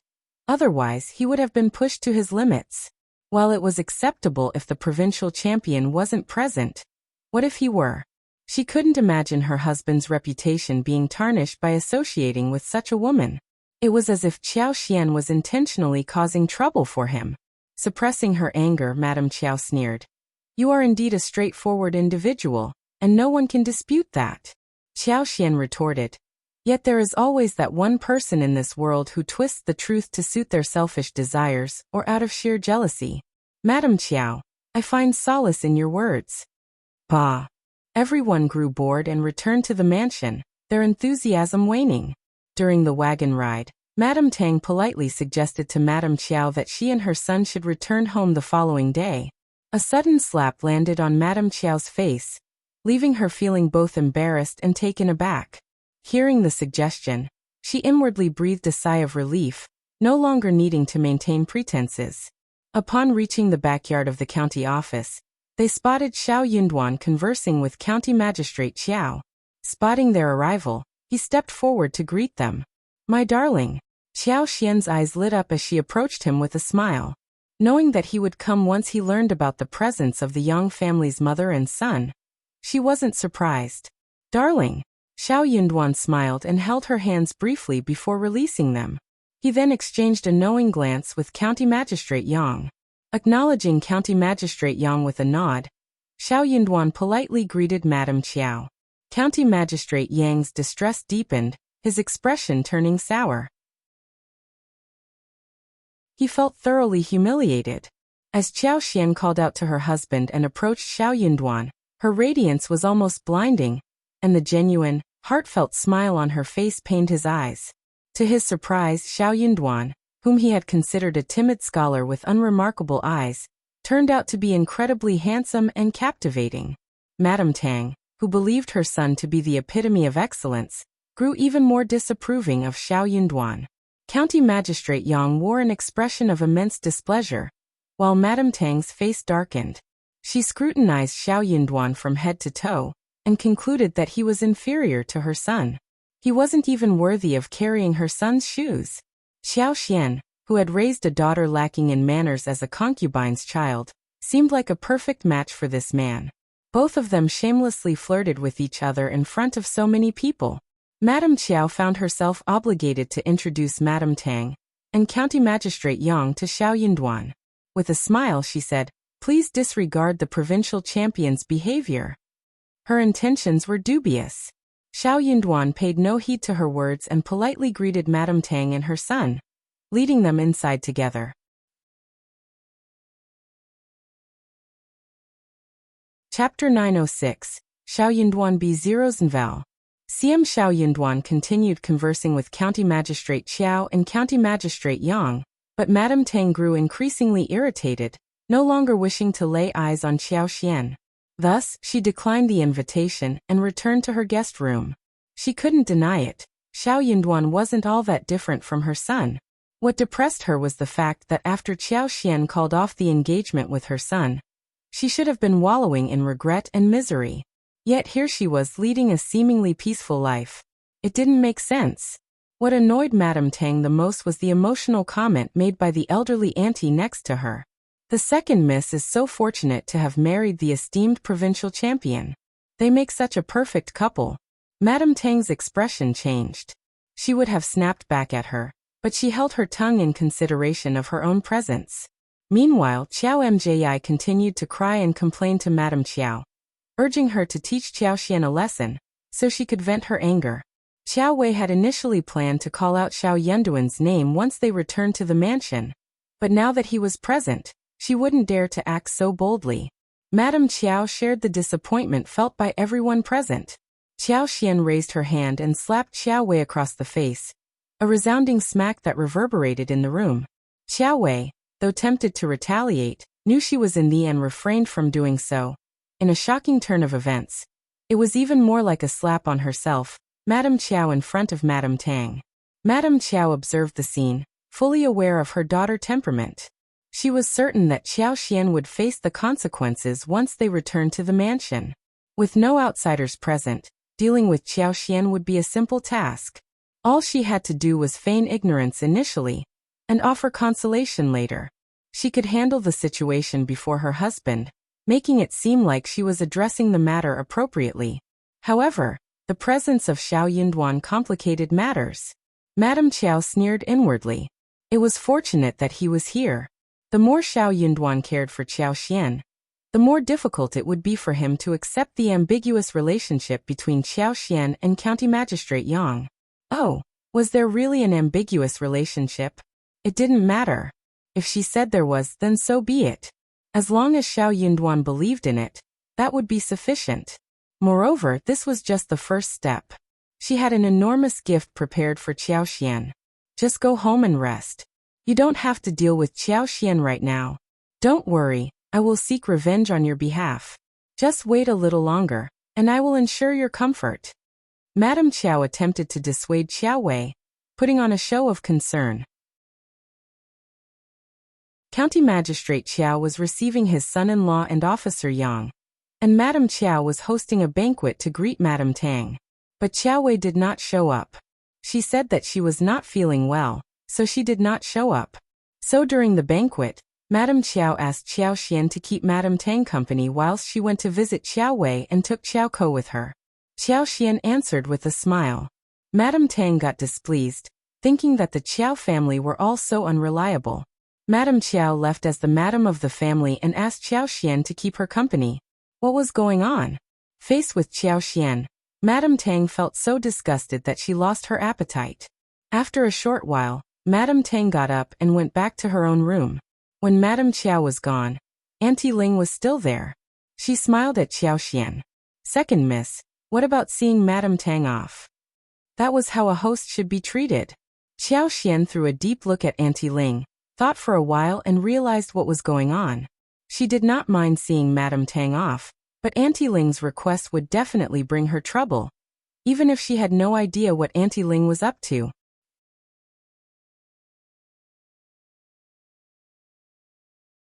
Chapter 907, Mrs. Qiao's Plan B0's Unwilling. CM Auntie Ling was not the kind of person who would remind her of her own accord just to keep her from being rude. Obviously not. So even if she had no idea what was going on, she should definitely object to Auntie Ling's suggestion. Auntie Ling, you can see her off. You are Madame Qiao's auntie, and you speak for her. You are more suitable than me.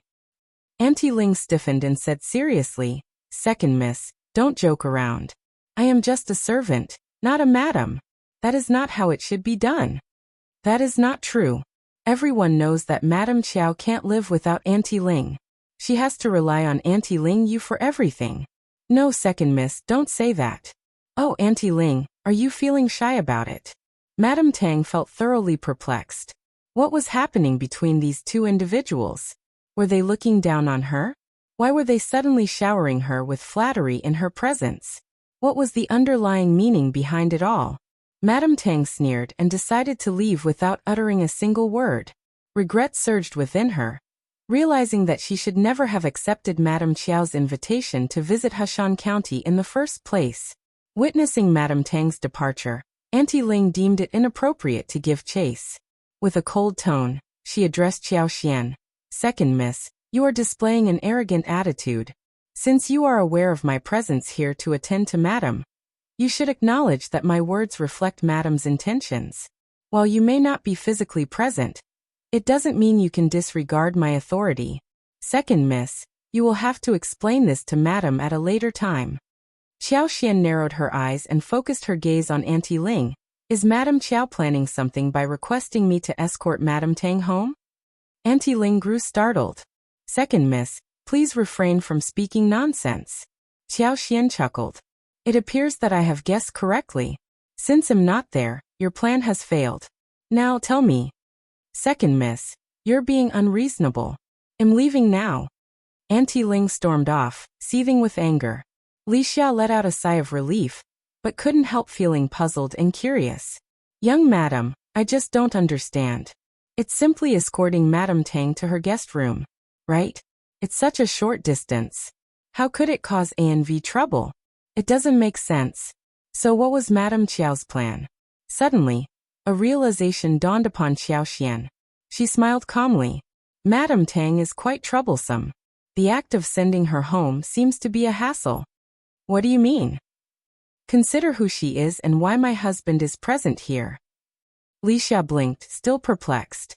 Qiao Xian let out a sigh and proceeded to explain the situation in detail to Wuxia. Finally understanding the full picture, Wuxia's anger and anxiety surged. She snorted. Madame Qiao is truly wicked. When Shao Yunduan heard about Qiao Xian spending time with Madame Tang in the middle of the night, he believed that Qiao Xian and Madame Tang were meant to be together. Qiao Xian knew that Shao Yunduan would never want to hear or witness any of this. Madame Qiao had cunningly attempted to drive a wedge between them. It was no wonder Auntie Ling lingered and made such remarks. Qiao Xian pondered for a moment, then turned and headed towards Officer Qiao's study. She sought out Shao Yunduan. It's getting late, father. I've come to fetch my husband. He has been working diligently these days and deserves a long rest at night. It's time for him to return home and take a break.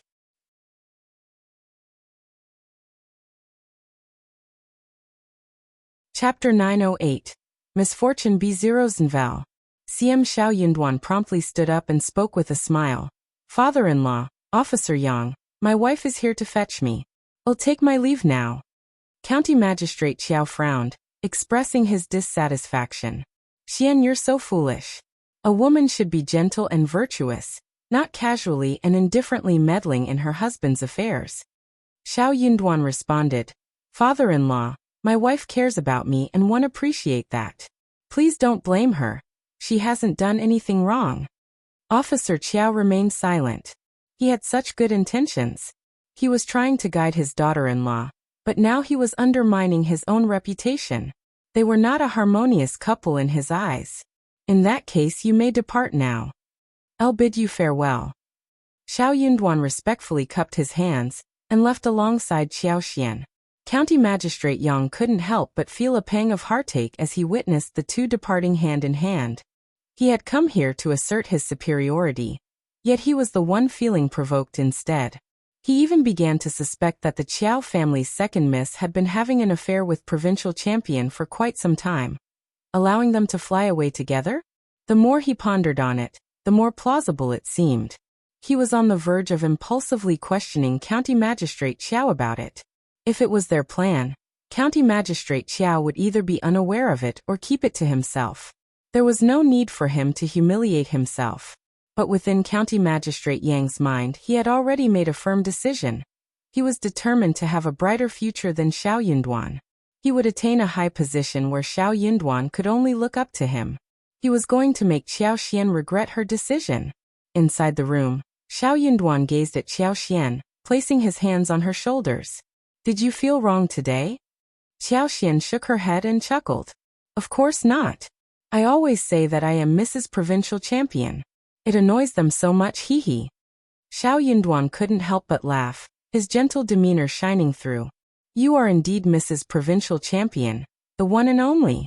Yes, Qiao Xian proudly smiled. There will never be another Mrs. Provincial Champion in the Qiao family. They are just envious of me. Shao Yunduan laughed and couldn't resist pulling her into his embrace.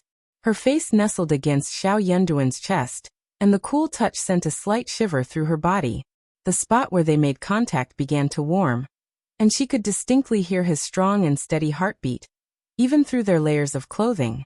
Qiao Xian felt her ears growing hotter and hotter, and her face flushed with warmth. Pushing him away. That was too much for her to bear. She couldn't bear the embarrassment of reciprocating the hug. Subconsciously, she held her breath, frozen in place, afraid to make any movement. Shao Yunduan was taken aback as well. He didn't overthink the situation. He was simply overwhelmed with excitement and couldn't resist embracing her. Only now did Qiao Xian realize what she had done. Guilt washed over her. They had made a promise that until she fully accepted him, he would respect her boundaries and never push her or make her uncomfortable. But was she really pushing him away? It was just too sudden. Shao Yunduan wanted to hold her tighter, but he felt a sudden hesitation. There was a voice inside him telling him to let her go, but he couldn't bring himself to do it. A delicate fragrance enveloped the woman's body, so pleasant to the senses. Her waist was slender and soft, igniting the imagination and prompting thoughts about the sensation of their skins touching.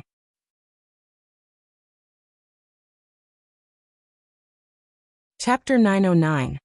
Regret B0 The more he thought about it, the angrier he became. He couldn't let go of her so easily. Shao Yunduan leaned down and rubbed his chin against Qiao's hair, relishing the softness against his skin. Their hearts raced in sync.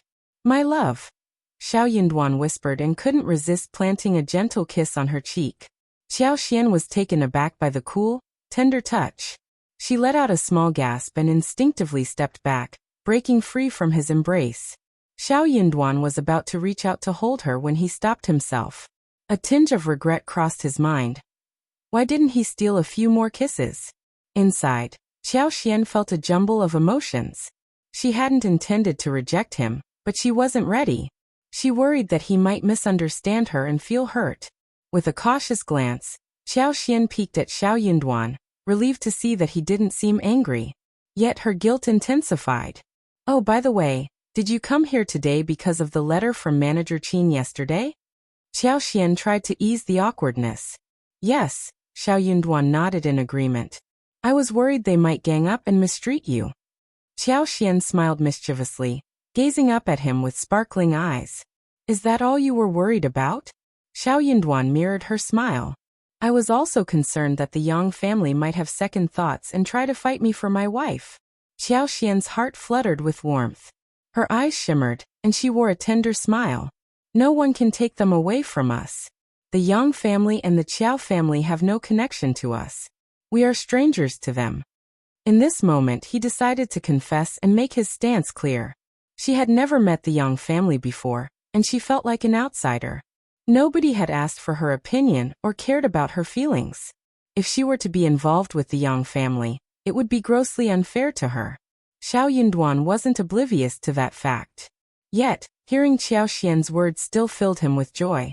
"You're absolutely right. Let's return home tomorrow, all right?" "All right," they exchanged smiles. Shao Yunduan couldn't resist holding her close. "Just take a rest." The next day, County Magistrate Yang and his mother departed. Their expressions were sour as they left, purposely avoiding eye contact with Qiao and Shao Yunduan, as if the sight of them was repulsive. Madame Tang fumed. "The Qiao family is bullying us. I finally understand that their invitation was merely a facade, concealing their malicious intentions. What are they trying to prove? My son is a talented official, while Shao Yunduan is just a provincial champion. There's nothing for them to show off. And to think they were the ones who called off the engagement. Yet now they're behaving so despicably. I will find you a far superior family, one that surpasses the Qiao family by 1,000-fold. County Magistrate Yang smiled. "Mother, please don't be angry. It's not worth it. As for my marriage, you can make the decision. I'm doing this for my own sake." Madame Tang smiled with satisfaction. "Of course I'm doing it for your sake." Unable to resist the opportunity, she took another dig at Qiao. "The second miss is so impolite and sharp-tongued. She's clearly not a good person. I don't like her at all."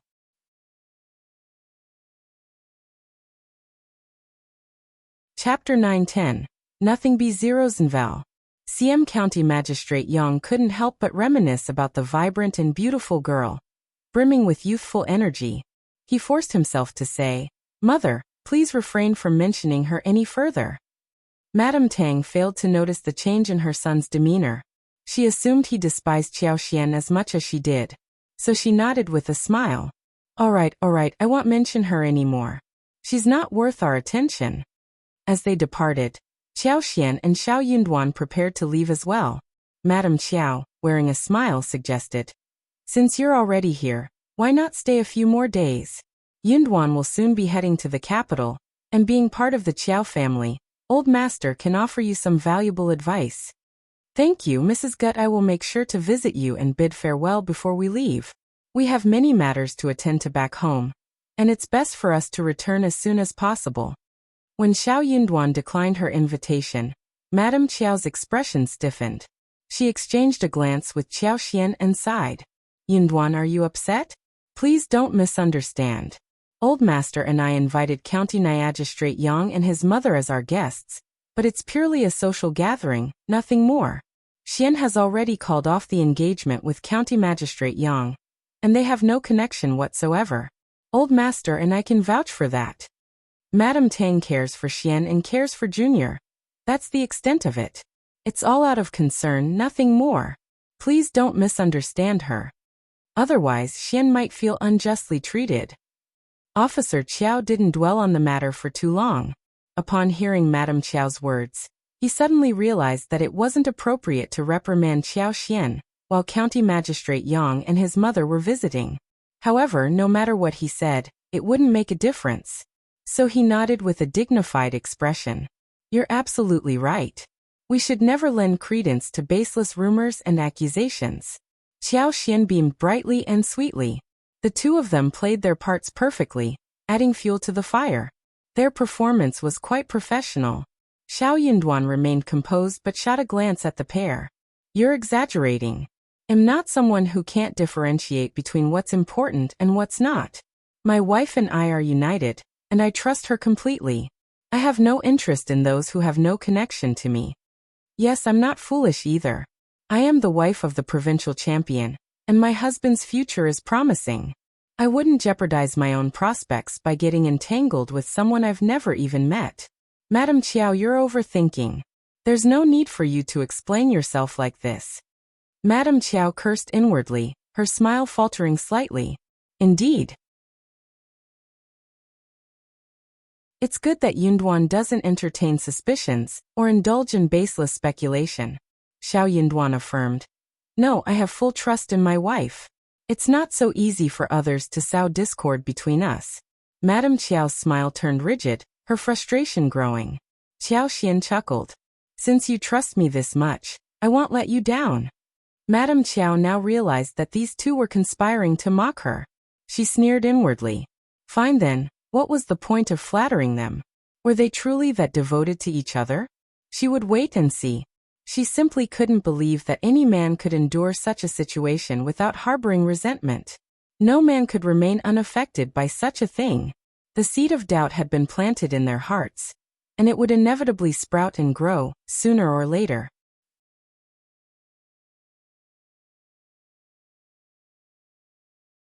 Chapter 9:11. Plan for the year B0 Zinval. What was the rush? Madame Qiao could afford to wait. Shao Yunduan held Qiao Xian's hands and bid farewell. Goodbye. As the two of them left, County Magistrate Qiao expressed his displeasure.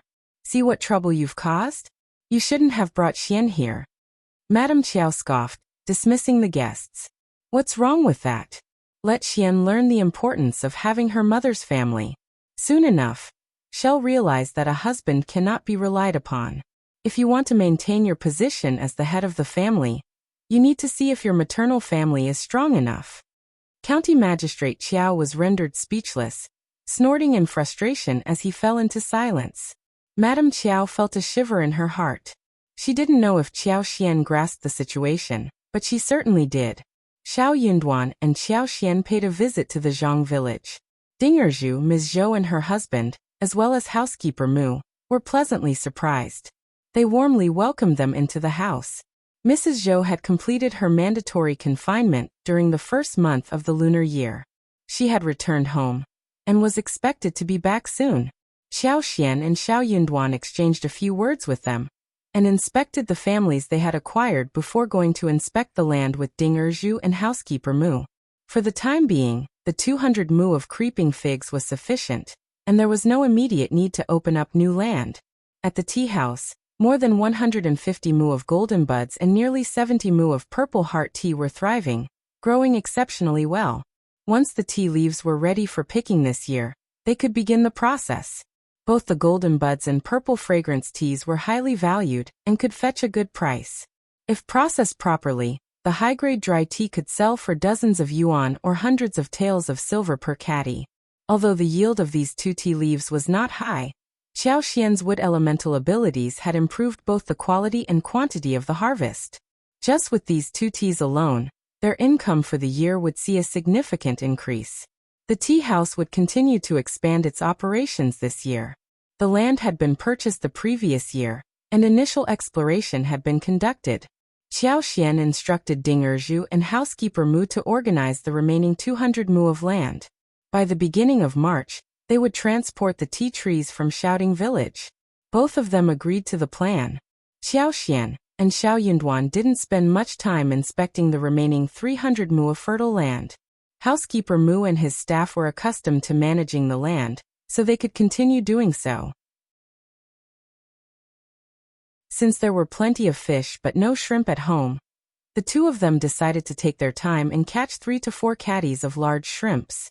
They put the shrimp in a bamboo basket and kept it within the confinement before heading home.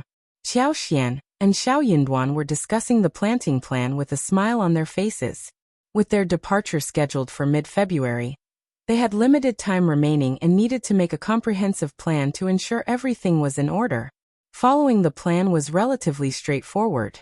However, Qiao Xian couldn't help but feel a bit down because she wouldn't be present to use her powers. Although she could individually attend to each plant before leaving, she would still miss the opportunity to use her abilities from time to time. She wondered how the roses, pomegranate flowers, monthly flowers, and cinnabar flowers would bloom this year. She hoped their production wouldn't decline too rapidly. As soon as Qiao Xian returned home, the atmosphere became livelier. The scene was filled with joy and activity. The fresh prawns were used to make braised prawns and deep-fried prawn balls. They also steamed a plate of preserved fish, caught 10 small and medium-sized fish, and cooked a pot of pickled vegetable fish. Additionally, they stir-fried winter bamboo shoots and soybean sprouts, creating a balance between the rich flavors of the fish and meat consumed during the spring festival, and the inclusion of vegetables.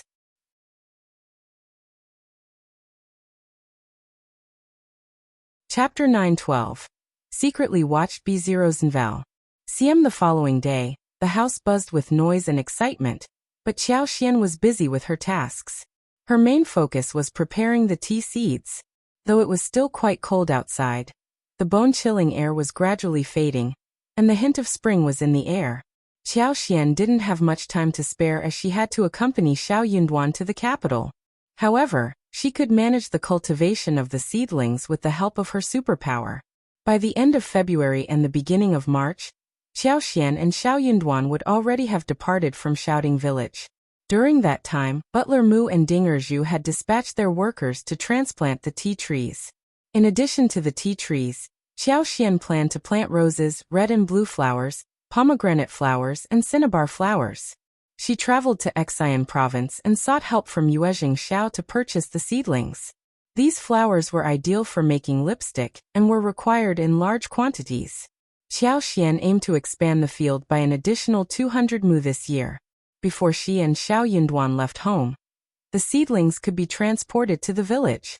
Qiao Xian would use her wood power to protect the seedlings, and Yang Xiaoni and Tao Tao could be hired to plant them at a steady pace.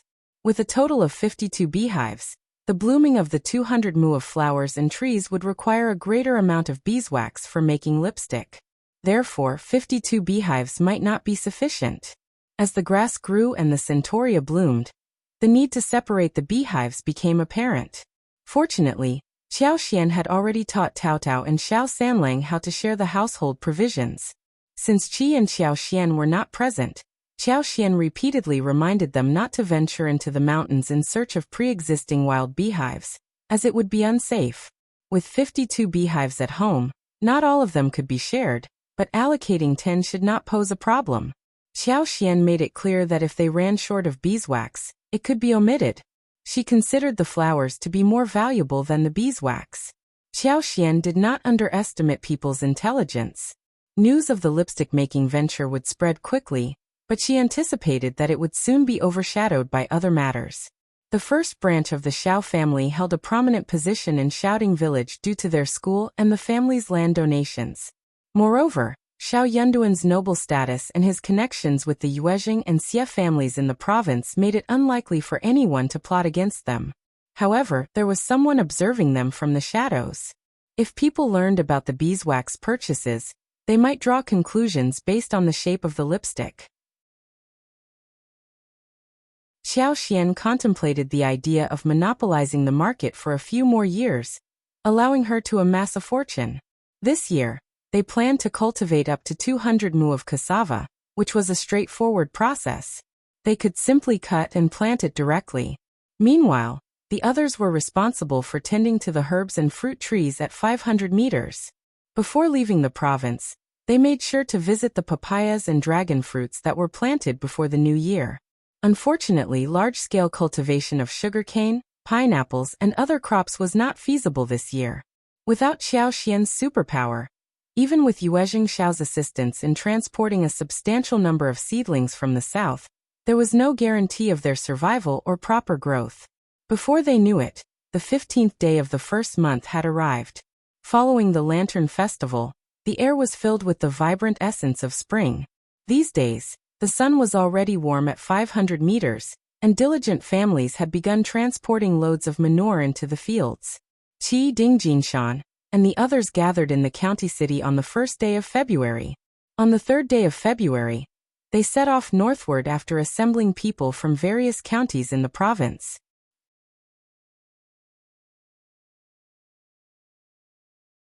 Chapter 9:13. Qi's departure B0 The family had made all the necessary preparations for Qi's departure. Shao Yunduan took some time to read the letter from the Xie family, while Qiao Xian handed him 10,000 liang, instructing him to keep it safe and deposit it in the local bank as soon as possible. Qi expressed her gratitude and eagerly anticipated what the future held. However, as the time for her departure approached, she couldn't help but feel reluctant to leave home. Ms. Fang, on the other hand, became even more distressed when Qi was away. She grew absent-minded and sighed frequently. Yet, she concealed her emotions well in front of Qi, showing no signs of her inner turmoil. It wasn't until the day of their departure that Ms. Fang finally couldn't hold back her tears, embracing Qi tightly. In turn, Qi burst into tears as well. Shao Yunduan, Shao Sanlang, and Xiao Xian stepped forward, attempting to console Ms. Fang.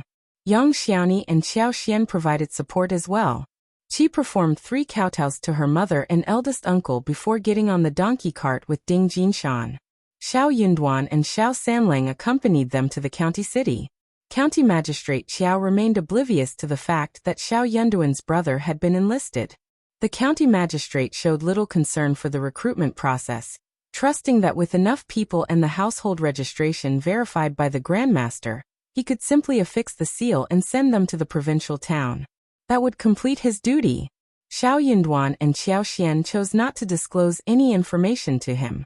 She realized that keeping silent was the best course of action. Madame Qiao was known for using manipulative tactics, and engaging in any form of confrontation would only invite trouble. Therefore, Qi chose to refrain from speaking up. Qi seamlessly blended in with the others, and was transported to the provincial capital before heading north. In Qi's absence, the atmosphere at home became notably lackluster. It felt as if a vital presence was missing, leaving a void in the household. They used to venture into the mountains regularly to hunt and gather resources, always filled with enthusiasm and joy. However, with Qi gone, the idea of going into the mountains no longer crossed their minds.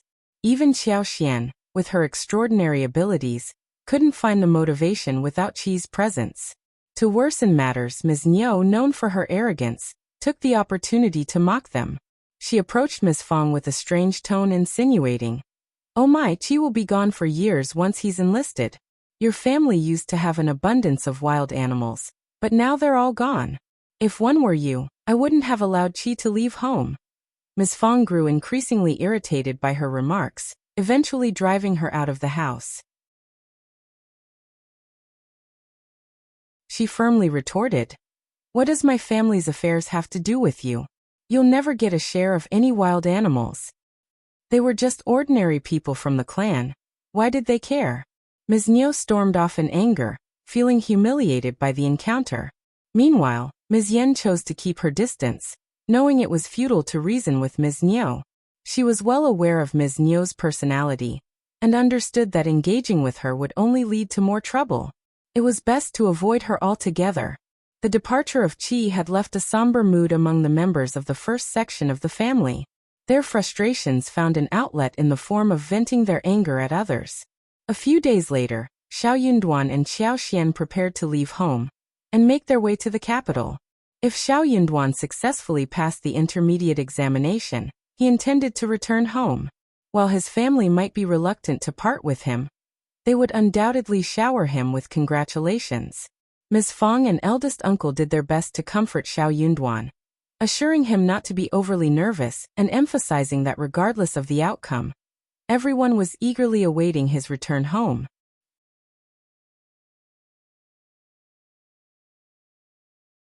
Chapter 9:14. Not hearing B0 CM the land officer, elder men, and many villagers gathered to bid farewell to Shao Yunduan, offering their well wishes and blessings. Their hopes were vested in Shao Yunduan's success in the intermediate examination. Being from the same family and village, his achievements would bring benefits not only to himself but also to the entire community. With an advanced scholar old master and an officer within their ranks, neighboring villages would think twice before bullying their villagers. However, third uncle, though present, remained distant and appeared visibly displeased. His lack of involvement was noticeable. Ms. Ma, who typically enjoyed spectacles, was conspicuously absent, along with Xiao Lulang. Even third uncle's presence seemed solely due to his reputation. The third section of the family was seethed with anger. Xiao Lulang's failure to pass the intermediate examination had fostered resentment toward the first section of the family. He believed they had let him down. Xiao Lulang had undergone a transformation, striving harder than before. Yet, the presence of Shao Yunduan in the capital still affected him, leading to frequent bouts of irritability and temper tantrums. Third uncle and Ms. Ma were deeply concerned about Xiao Lulang's state. One day, Ms. Ma attempted to console Xiao Lulang, but before she could mention Shao Yunduan's name, she was abruptly interrupted by his outburst. Xiao Lulang's frustrations reached a boiling point. His emotional turmoil escalated as Shao Yunduan drew closer to the capital, rendering him unable to control his own emotions. Both third uncle and Ms. Ma were genuinely concerned and fearful for Xiao Lulang's well-being. They tiptoed around any mention of Shao Yunduan, or the first section of the family, as if walking on eggshells. As a result, Xiao Lulang's resentment toward the first section of the family grew even stronger. Additionally, a few days ago, Xiao Meiji and her husband had returned home, proposing a business partnership with the first section of the family. However, the family outright rejected their offer, suspecting them of trying to swindle their money. They were deemed miserly in their response. This incident further fueled Xiao Lulang's animosity.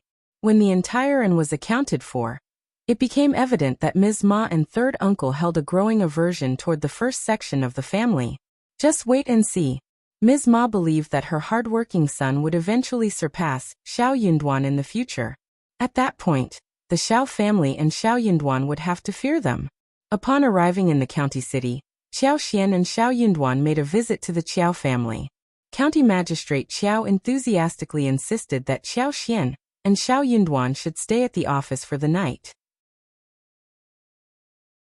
Having eaten breakfast at home and bid farewell to their family and villagers, they arrived at a location not far away from the county city, where they would spend the night before continuing their journey to the province. Although County Magistrate Qiao tried his best to persuade them to stay, Qiao Xian and Shao Yunduan exchanged a glance and agreed. Since they were on the same side, there was no need to separate men and women during dinner. County Magistrate Qiao was in high spirits at the dinner table, wearing a bright smile as he urged Shao Yunduan to drink with him, and provided him with advice for the journey ahead. He even mentioned that he would write a letter that night and hand it to Shao Yunduan the next morning. He assured him that upon reaching the capital, he could rely on the Qiao family's support. Shao Yunduan responded perfunctorily, but in reality, he had no intention of seeking assistance from the Qiao family. He found his father-in-law quite intriguing. If County Magistrate Qiao was genuinely willing to offer the letter, why hadn't he prepared it in advance? Why was he writing it for him that very night? After dinner, County Magistrate Qiao invited Shao Yunduan to his study, claiming that he would provide more detailed information. However, Madame Qiao stopped Qiao Xian before she could join them. Shao Yunduan will only have one pageboy to assist him while he is in the capital, and that won't be sufficient. Should you assign Li Xia or Li Qiao to accompany him?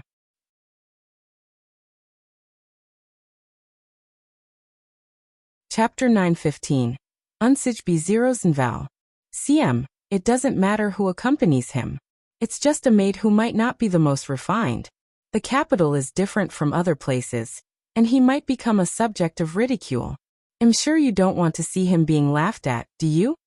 Madame Qiao remarked with concern.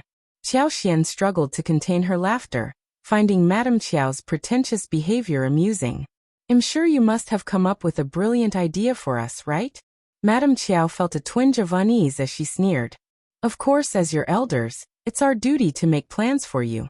She shot a meaningful glance at Qiao Xian. Soon, Auntie Ling appeared with a beautiful 16-year-old girl, who possessed a slender waist and delicate shoulders. Greetings, madam. The girl greeted with a soft and seductive voice. Her allure and charm were evident the moment she spoke. Dressed in apricot-colored attire, her slender waist added to her captivating appearance. Qiao Xian understood what was happening. Before Madame Qiao could say anything, Qiao Xian smiled and said, "Are you the maid and concubine that Madame Qiao has prepared for my husband? How thoughtful of you." Madame Qiao wore a proud expression, a glimmer of amusement in her eyes. "Since you already understand that so clearly, there's no need for me to say more. This girl is genuinely kind and considerate. You can rest assured that she will serve you well." Qiao Xian and Shao Yunduan had deliberately kept their plans of bringing her to the capital a secret from County Magistrate Qiao and Madame Qiao. However, Qiao Xian had no intention of revealing anything yet, so she responded with a smile. "What if I refuse?" Madame Qiao sneered, her voice laced with disdain. "That would mean he is not a good man. Shao Yunduan treats you well, but you are dissatisfied, aren't you? Yet he is the provincial champion with a promising future ahead of him. He will have many people vying for his attention. Inching is insignificant, and you can't bear it anymore, can you? There will come a time when you won't be able to endure it any longer. Compared to other family backgrounds, Inching is a gift from your mother's side. If we stand together, we should be superior to others.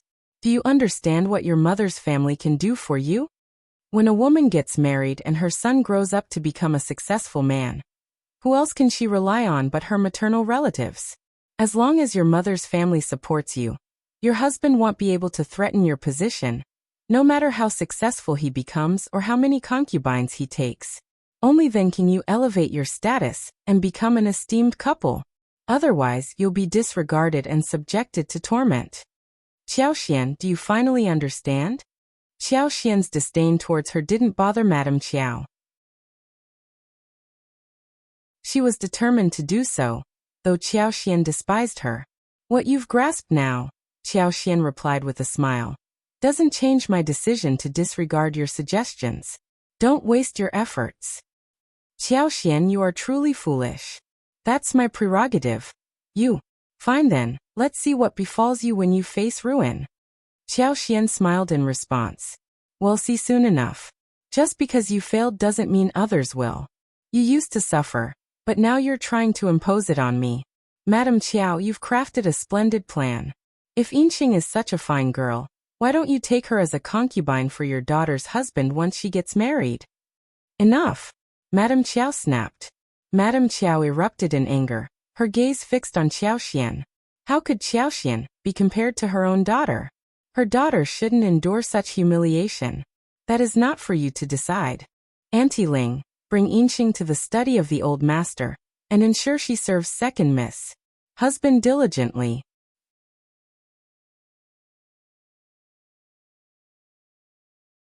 Chapter 9:16. Born B0 Val. CM Madame Qiao made the order as she was standing in front of her. Okay, Madame Qiao. Auntie Ling responded, her face devoid of emotion. She didn't even spare a glance at Qiao Xian as she led away the captivating Inxing, who exuded an irresistible charm. Inxing observed the heated exchange between Madame Qiao and Qiao Xian, maintaining her composure. She even cast a seductive glance at Qiao Xian, her smile filled with sweetness.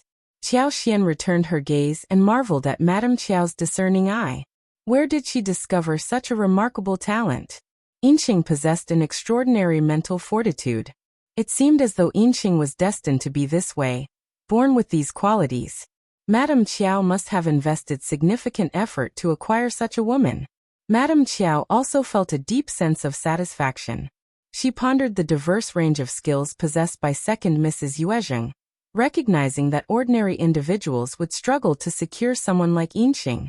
She firmly believed that a woman like Yinxing could easily bring Davan Shao Yunduan, who had recently received a promotion. Madame Qiao, who had been closely observing Qiao Xian, was taken aback when Auntie Ling whisked Yinxing away. She couldn't help but sneer. "I thought you would try to stop me." Qiao Xian raised her eyebrows. "Why should I stop you?" "True, you can't stop them." Qiao Xian got up. "Nothing else. I am going back to my room to take a break." She had the power to intervene if she wished, but she didn't need to. She might not be able to stop her, but her husband certainly could. If her husband couldn't resist such a minor temptation, and couldn't resolve this trivial issue, then she had little hope for him.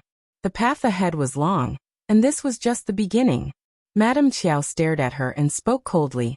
"I will arrange for someone to escort you back to your room. Rest well and refrain from causing any trouble."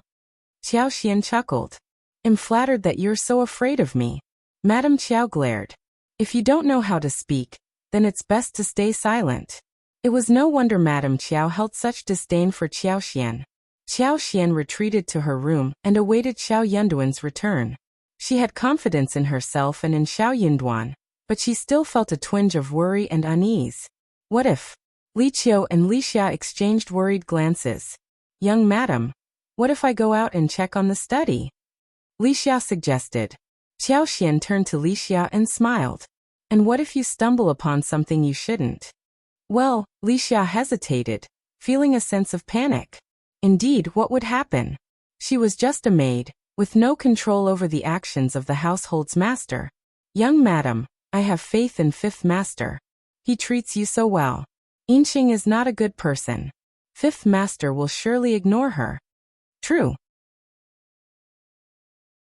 Qiao and Xia chimed in, attempting to console Qiao Xian. During moments of anxiety, words of comfort provided solace. Even if they knew it wasn't entirely practical, it still brought a sense of warmth and reassurance to their hearts. Qiao Xian felt a slight sense of relief, her smile returning. "Yes, you're right. My husband will never disappoint me. It's getting late now, you can go and rest."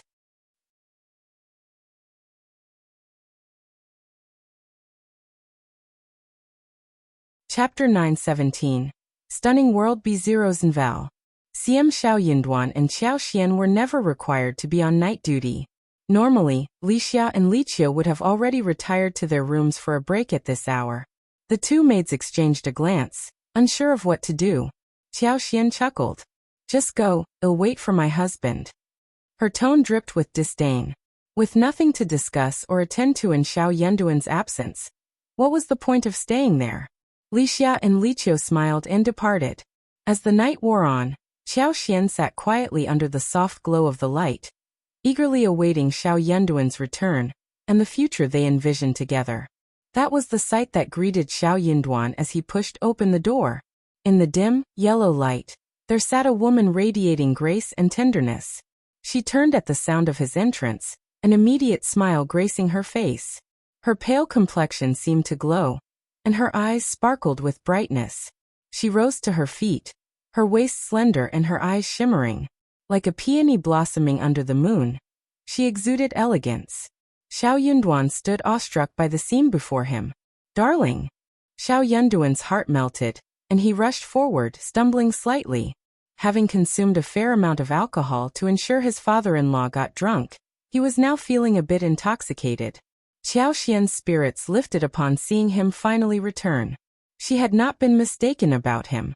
But upon closer inspection, this man appeared far from normal, tongue-tied and stumbling. He resembled a man under the influence. Qiao Xian greeted him and assisted him in getting up, immediately detecting the strong scent of alcohol, which she didn't particularly appreciate. Nevertheless, a surge of happiness filled her heart. Guiding him to a seat, she asked, "How much have you had to drink? Are you feeling uncomfortable?" "No, I'm fine," Shao Yunduan replied, seated on the couch and leaning against her. He smiled and said, "Officer Qiao drank even more." Xian couldn't help but laugh and sigh simultaneously. "Let's not talk about him. I'll get you some water. Drink some water and let's go to bed. We can talk in the morning." "Okay," Shao Yunduan mumbled, still relying on Xian for support. He seemed quite intoxicated. He had been struggling to stay awake, but upon seeing his wife, his vigilance waned, and he gradually succumbed to the effects of the alcohol. Xian guided him to the bed. "Darling, wake up. Let me help you lie down." Shao Yunduan nodded drowsily, briefly opened his eyes to glance at Xian, then lowered his head, allowing her to guide him forward. Once he was lying down, he grasped onto Xian's hands and muttered, "Darling, I didn't pay any attention to that woman. I didn't do anything to betray you." Xian's heart melted, and she couldn't help but break into a bright smile. "Really? That woman is so beautiful. You don't find her appealing?" "Darling, beautiful. I like," he trailed off, closing his eyes, his breathing deep and steady. It was evident he had fallen asleep. Looking at him, Xian couldn't contain her laughter. She playfully pinched his cheek. It was incredibly easy to pinch. Her heart skipped a beat, and she instinctively glanced around before leaning down and planting a quick kiss on his cheek.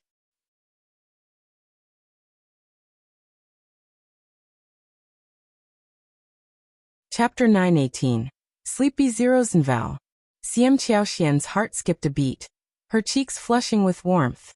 She couldn't help but cover her face with her hands, feeling a mix of embarrassment and delight. How could she have done such a thing? Slowly removing her hands from her face, she found herself stealing another glance at the man beside her. A sweet shyness enveloped her, accompanied by a sense of pride. How could her man be so amazing?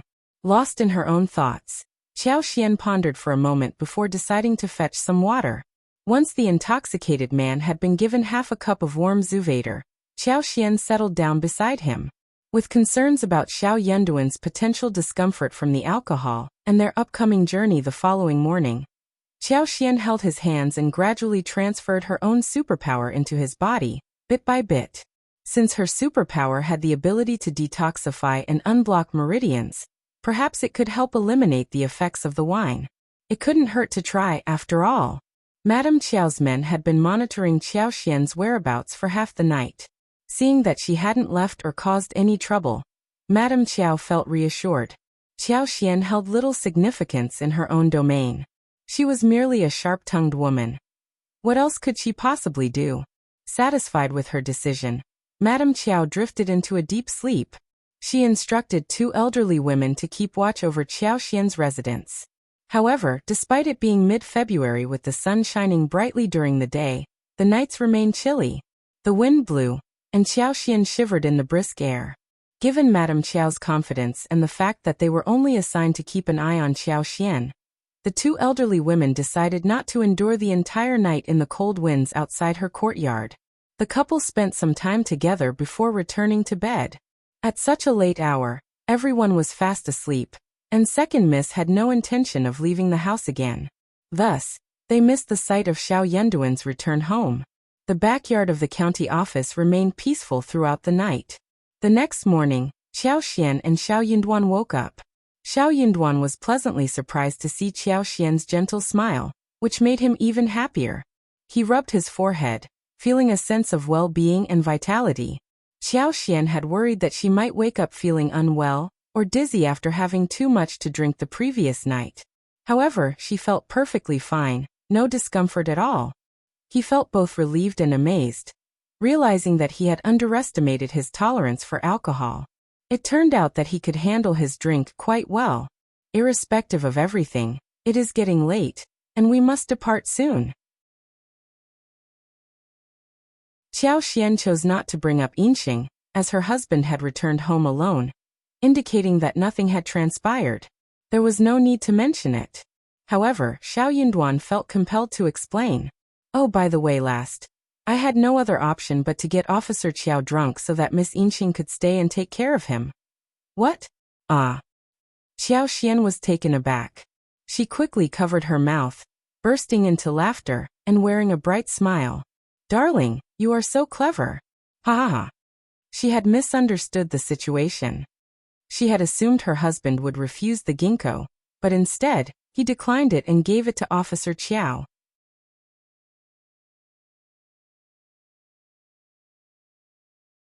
Chapter 919. Hated Rosenval. When Madame Qiao found out about this, there would undoubtedly be a spectacle to witness. Qiao Xian wondered if Madame Qiao would seek help from her own family to address the situation. It seemed that karma had caught up with them swiftly, and Qiao Xian couldn't help but feel a sense of satisfaction. Observing Qiao Xian's cheerful smile, Shao Yunduan also smiled. Darling, should we leave the Qiao family as soon as possible? Qiao Xian paused her laughter, and pondered for a moment before shaking her head with a smile. Let's stay and enjoy the show. I'm eager to see how my birth mother reacts. Shao Yunduan nodded. All right. He couldn't help but feel repulsed. We can't just let them off the hook. Shao Yunduan was truly at a loss for words. He despised Yinxing, who was casting provocative looks at him. In his eyes, such a woman was nothing more than shameless, lacking self-respect. The sight of them made him feel utterly disgusted. He hadn't liked it when his father-in-law asked Yinxing to drink with him, but he didn't think he had the authority to intervene. However, when his father-in-law instructed Yinxing to serve him, he firmly refused. Yet his father-in-law merely smiled, and claimed it was a concubine he was offering him. He persistently insisted on bringing Yinxing to the capital, stating it would be a great honor to do so. It was absolutely repulsive. Despite repeatedly rejecting the proposition, his father-in-law believed he was pretending and continued to insist on bestowing Yinxing upon him. That shameless Yinxing attempted to sit beside him with a flirtatious smile, but he pushed her away, unable to bear it. But she continued to pester him with a shameless smile. Shao Yunduan sneered inwardly. He pretended to spill wine on his clothes, and took the opportunity to scold Yinxing, blaming her for not serving her well. He even forced her to leave the table and kneel down to reflect. Yinxing was a talent in this field. She apologized with tears in her eyes, and did not defend herself. She knew that she was just a plaything, and it did not matter if she was right or wrong.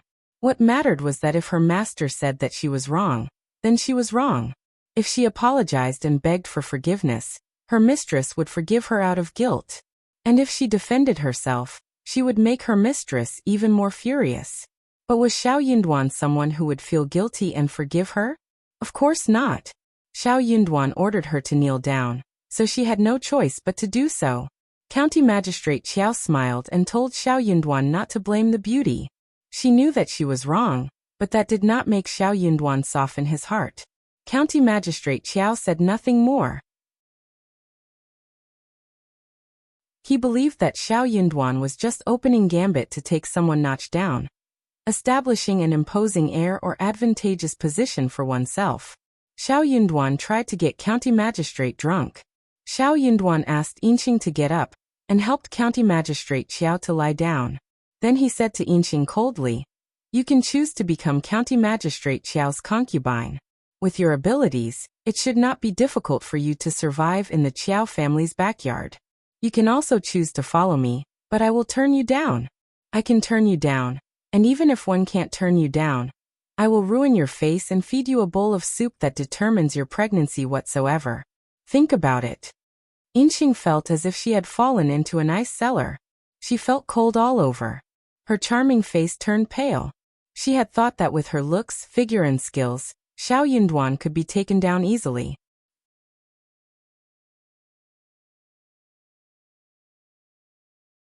Chapter 920. Absurd Rosenval. But as Yinxing gazed into Shao Yunduan's cold and emotionless eyes, and felt the lingering ache in her legs from kneeling for over half an hour, she couldn't doubt the sincerity in his words. Every word he spoke was true.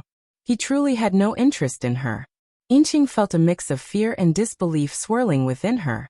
Despite knowing it was inappropriate, she couldn't resist asking Shao Yunduan, "Fifth Master, what is wrong with me? Why? Yinxing boldly posed this question, her charm and pitiful demeanor on full display. Shao Yunduan remained unmoved, his tone icy as he replied. There is nothing appealing about you. Did she think that every man in the world would be captivated by her? How absurd. In his eyes, she was nothing more than an alluring yet hollow woman. Even if a man claimed to like her, he would ultimately treat her as a mere plaything. Shao Yunduan didn't even bother to compare her to his wife, for she wasn't worthy of being mentioned in the same breath. Yinxing felt a surge of displeasure, but she refrained from asking any further. She knew there was nothing to gain from pressing him. This man wasn't lying about his dislike for her. For the first time, Yinxing felt a deep sense of shame when facing a man. She clenched her teeth and shifted her attention to County Magistrate Qiao, who lay unconscious on the couch. That was her only option. If she couldn't become County Magistrate's woman tonight, Madame Qiao would ensure she had no chance at all. Madame Qiao would seek to destroy her. County Magistrate Qiao, although a minor official and advancing in age, at least offered some prospect of being a part of the family. Yinxing, young and beautiful, would always have a place by his side. It was better than having no future and remaining in ignorance. Shao Yunduan observed Yinxing's gaze as she turned to County Magistrate Qiao, and he remained indifferent. Unable to resist, Yinxing asked, "Fifth Master, do you look down on me?" She maintained her pitiful demeanor, appearing even weaker and sadder than before, eliciting sympathy from men. Yinxing had a calculated plan. If Shao Yunduan couldn't help but soften his heart, she would notice and throw herself into his arms, weeping and pleading for comfort. The outcome would then be entirely different. However, Shao Yunduan merely cast a peculiar look at her and responded, "Why should I look down on you?" Yinxing found herself at a loss for words. She understood Shao Yunduan's implication. "Who are you to me? What significance do you hold in my life? Your actions are your own concern. Why should I look down on you?" Bitterness filled Yinxing's smile, stirring a whirlwind of emotions within her. It didn't feel pleasant. She had assumed that all men were alike, but that assumption was proven wrong.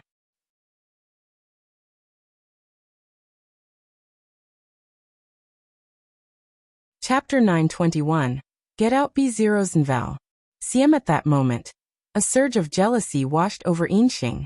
She couldn't help but feel envious of Qiao Xian's fortunate circumstances.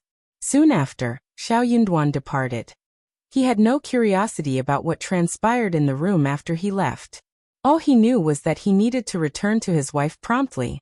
The alcohol he consumed weighed heavily on him, causing a slight dizziness he could no longer tolerate. After Qiao Xian and Shao Yunduan finished freshening up, they went to bid farewell to Madame Qiao. County Magistrate Qiao remained asleep in the study. Madame Qiao was pleased to learn they had come to say their goodbyes, but when they stood before her as if nothing had happened, she furrowed her brow. "Where is Yinxing?" "Xian, now that Yinxing has become Yunduan's woman, you should treat her well and fulfill your duties as a proper wife." "Madame Qiao, please refrain from making baseless assumptions." Qiao Xian smiled.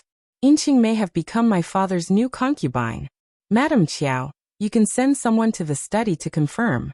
As a proper wife, I assure you one will treat concubine Yinxing with kindness." "What do you mean?" Madame Qiao's heart sank as she glared at the couple. Shao Yunduan spoke up. "Elle drank excessively last night, so I retired to my room. Yinxing is tending to my father-in-law in the study." Madame Qiao remained speechless. A chill ran down Madame Qiao's spine. "Fine, fine. How dare you?" Qiao Xian responded calmly. "If my father fancies her, let him keep her. It's pleasant to have a beautiful concubine by his side, providing comfort and delight. You needn't worry about my husband. I will keep him company in the capital." "Madame Qiao, just leave." Madame Qiao stormed out in anger, paying no attention to Qiao Xian and Shao Yunduan as she made her way straight to Officer Qiao's study. Qiao Xian and Shao Yunduan exchanged glances and chuckled. Qiao Xian spoke. "Seems like nobody has the time to entertain us. Let's go." Agreed. The two of them departed from the county office's backyard, leaving the scattered chicken feathers behind. County Magistrate Qiao basked in satisfaction after the night's events. He felt rejuvenated, as if he had shed a decade's worth of burden in a single night. The feeling was invigorating. County Magistrate Qiao woke up at dawn and immediately understood the reason for his elevated spirits. He had held his alcohol well and hadn't passed out the previous day. Madame Qiao stormed to the door, her anger palpable, nearly startling County Magistrate Qiao. It was about to become quite lively. Madame Qiao's fury reached its peak, leading to a heated argument with County Magistrate Qiao and a desperate attempt to harm Yunxing. Initially, County Magistrate had harbored a hint of guilt, but Madame Qiao's words kindled an intense rage within him. While he respected Madame Qiao as the matriarch, it didn't grant her free rein to act as she pleased.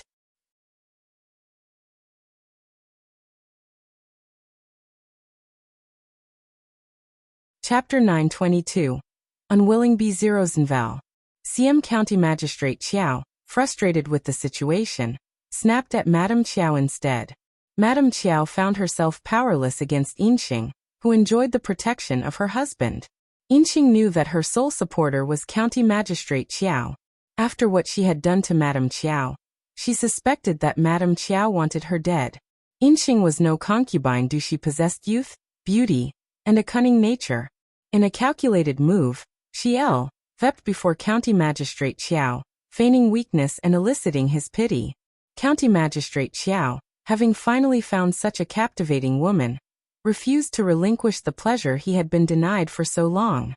Furthermore, Qiao Xian's revelations had dispelled any illusions he held about his wife's virtuousness. Therefore, he took precautions and ensured the safety of concubine Yunxing. Madame Qiao's annoyance grew to unprecedented levels. She was consumed by anger. Her fury was so intense that she contemplated sabotaging her own position. She refused to give up until she dealt with Yunxing. However, time and again, she failed in her endeavors. Thus, County Magistrate Qiao's household became a hotbed of tension and conflict. His wife and concubine engaged in heated battles. Concubine Du took pleasure in Madame Qiao's misfortune. Although she couldn't openly act against Madame Qiao, she constantly fed information to concubine Xing, further exacerbating Madame Qiao's distress. Madame Qiao directed her anger towards Qiao Xian and Shao Yunduan, attempting to take it out on the innocent members of the Shao family. However, County Magistrate Qiao remained vigilant. Madame Qiao found it difficult to exert her authority in the governmental office, and not everyone in the household obeyed her commands. No sooner had she given an order than County Magistrate Qiao was informed of her actions. County Magistrate held on to hope for Shao Yunduan, and was determined to prevent any offense against him. Madame Qiao had only Auntie Ling and a few trusted men by her side. However, their expedition to Shouting Village yielded no advantage. The land officer would handle matters concerning the first section of the Shao family. Before their departure, Qiao Xian and Shao Yunduan shared a few additional details with Ms. Fang. Auntie Ling had no intention of deceiving anyone. Madame Qiao grew increasingly infuriated. Unable to find an outlet for her anger, she caught a cold and fell ill. In May, when County Magistrate Qiao traveled to the capital, he was still unwell. The county magistrate even suggested that she stay in the county to recover, with Qiao Wei taking care of her. They could join him in the capital once she regained her health. However, before he could finish speaking, Madame Qiao snapped at him. Madame Qiao persistently referred to concubine Xing as a derogatory term, likely an idea planted by concubine Xing herself. She continued to curse County Magistrate Qiao. She was adamant about not staying behind with her daughter for recuperation. Clenching her teeth, she resolved to accompany them to the capital. Things began to improve as they journeyed onward. Her condition improved slightly, but her body was weakening. Fatigue had taken its toll, leaving her lacking energy and frayed nerves. Qiao Xian was taken aback the next time he saw her. Qiao Xian and Shao Yunduan reached the province in the evening and settled in at the Yuezheng family's residence. Aware that their arrival was imminent, First Madam had already made arrangements for their accommodations. She held genuine affection for Qiao Xian, and if Shao Yunduan and Qiao Xian treated her as an outsider, it would deeply hurt her. They spent 3 days in the province, during which Qiao Xian and Yuezheng Shao decided to purchase tea leaves, snow fungus, and lipsticks. Yuezheng Shao could arrange for someone to directly buy these items from Shouting Village.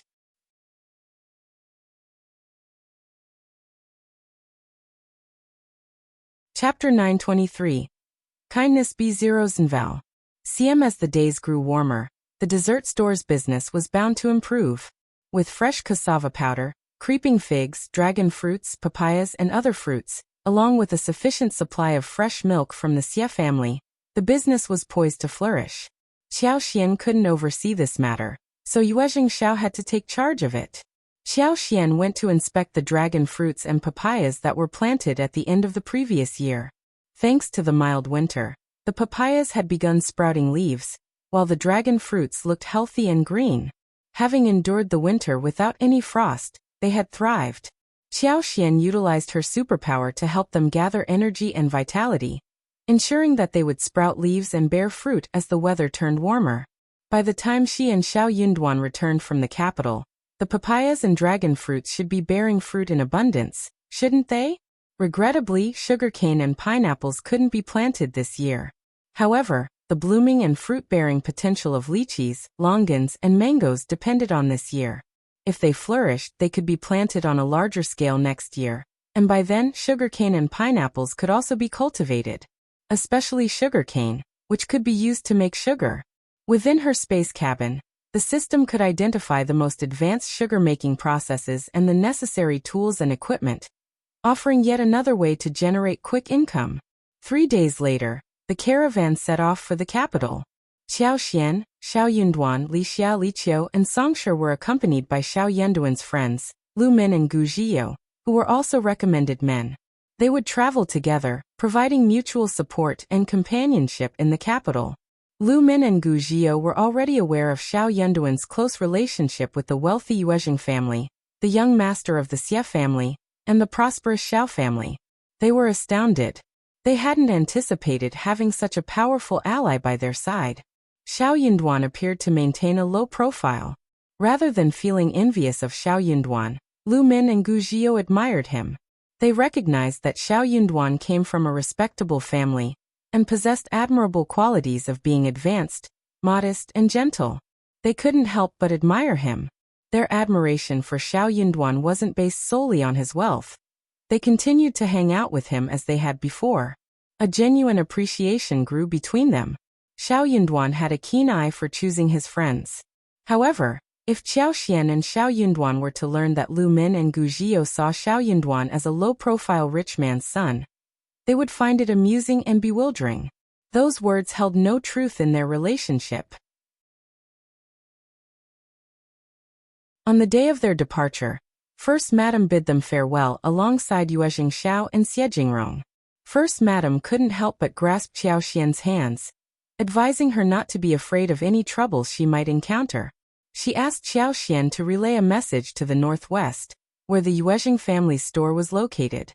It was not too far from the capital, and it might prove helpful. Qiao Xian felt deeply moved. With a smile, she expressed her gratitude and asked First Madam to take care of herself as well.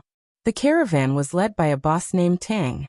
Observing the high regard shown to Qiao Xian and Shao Yunduan by the Yuezheng family and the Xie family, Boss Tang developed even greater respect for them. They all treated the recommended men and the older masters with reverence, as if they were their own ancestors.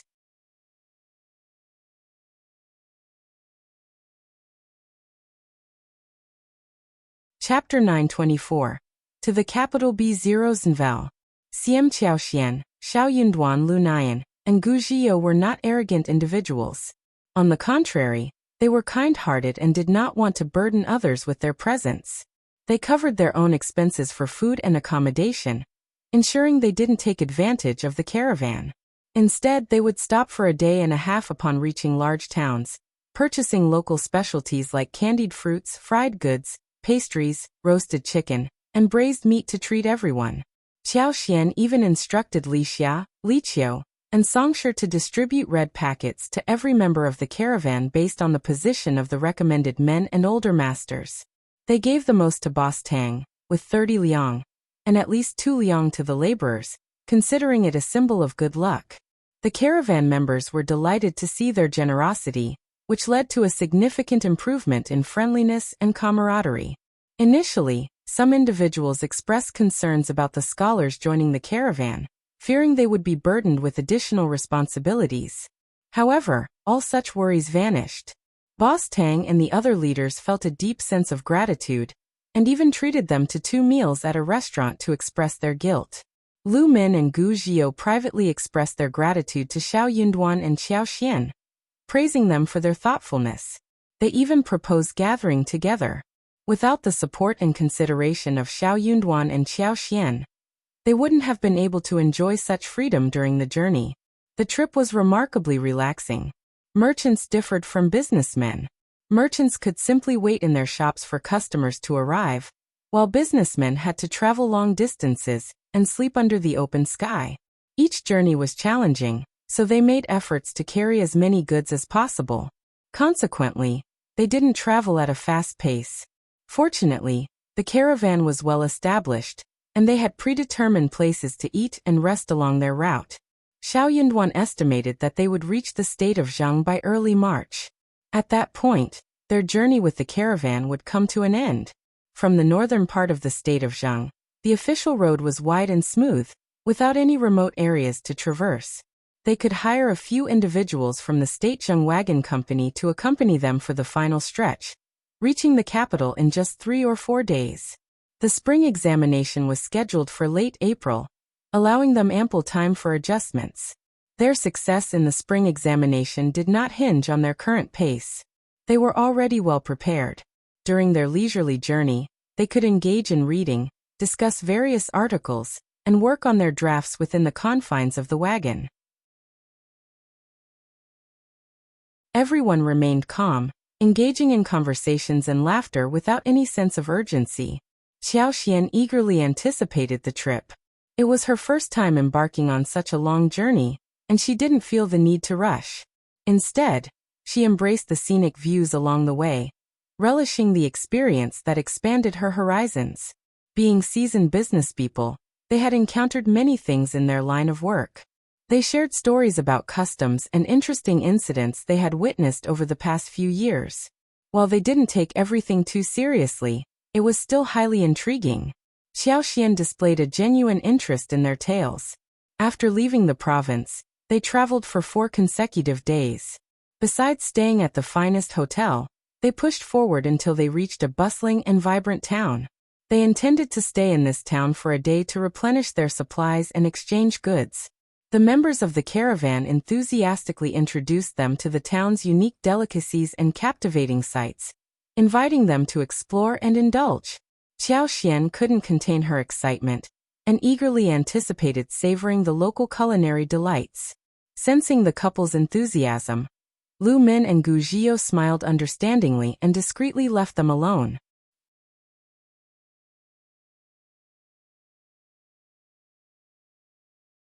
Chapter 925. Potato discovered B0 CM. Despite having limited time, they managed to explore the town thoroughly within a day. Shao Yunduan accompanied Qiao Xian to visit the local markets, including the flower and bird markets, as well as the dry goods markets. In return, Qiao Xian accompanied him to browse through the bookstores. During lunchtime, they dined at a restaurant where the roasted chicken and an unfamiliar fish dish stood out for their exceptional flavors. Qiao Xian also stumbled upon some unique glutinous rice and flour-based cakes, which were a novelty compared to what she had encountered in the province. She purchased some and shared them with Wuxia and the others. One thing that left Qiao Xian feeling a tinge of regret was the lack of new items in the market, and the limited expansion possibilities for small vegetable fields and orchards at the moment. However, her confidence remained unwavering. She was certain they would come across new opportunities along their journey. As expected, during the subsequent part of their journey, Qiao Xian managed to acquire several varieties of vegetables and fruit trees. They obtained different types of peppers, beans, loofahs, and various vegetables. Additionally, there were peaches, grapes, persimmons, and roses of different varieties. While finding these items wasn't particularly difficult, Qiao Xian had to figure out how to store them in the space behind Shao Yunduan's back. That day, they spent the night in a small town just 2 days away from the state of Zhang. Since there were no suitable accommodations ahead, they decided not to continue their journey, even though they had arrived in the town earlier than expected. Coincidentally, two businessmen announced that they had 2 boxes of rare goods from overseas available for purchase at an affordable price. They emphasized that this was the only store offering such goods before they passed the village.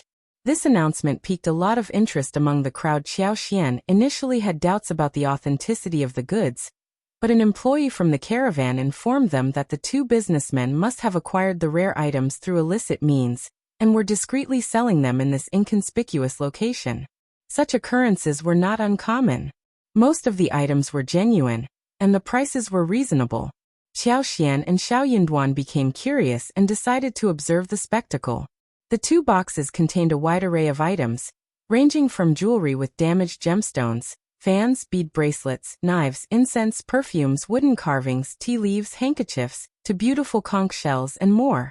Many people were squatting on the ground, meticulously sifting through the merchandise and haggling over prices. Qiao found the scene intriguing, but refrained from making any purchases. However, her attention was immediately captivated when one of the businessmen pulled out a roll wrapped in yellow paper from his pocket and began to eat it. Qiao couldn't take her eyes off the sight. To her astonishment, the rolls were filled with meat and vegetables, including shredded potatoes. Qiao had been searching for potatoes and sweet potatoes for quite some time. Shao had even sent his men to inquire in the south, but they had found no leads. Qiao had been patient, but she hadn't expected to come across them so easily. Unable to contain her excitement, Qiao whispered to Shao Yunduan, expressing her desire to obtain the rolls. In response, Shao Yunduan approached the businessman and inquired about the contents of the roll, mentioning that it looked appetizing. Upon hearing Shao Yunduan's question, the man felt a sense of pride. He smiled and replied, "You have great taste and you've noticed it. This is taro from the west, cultivated in the fields. It's delicious."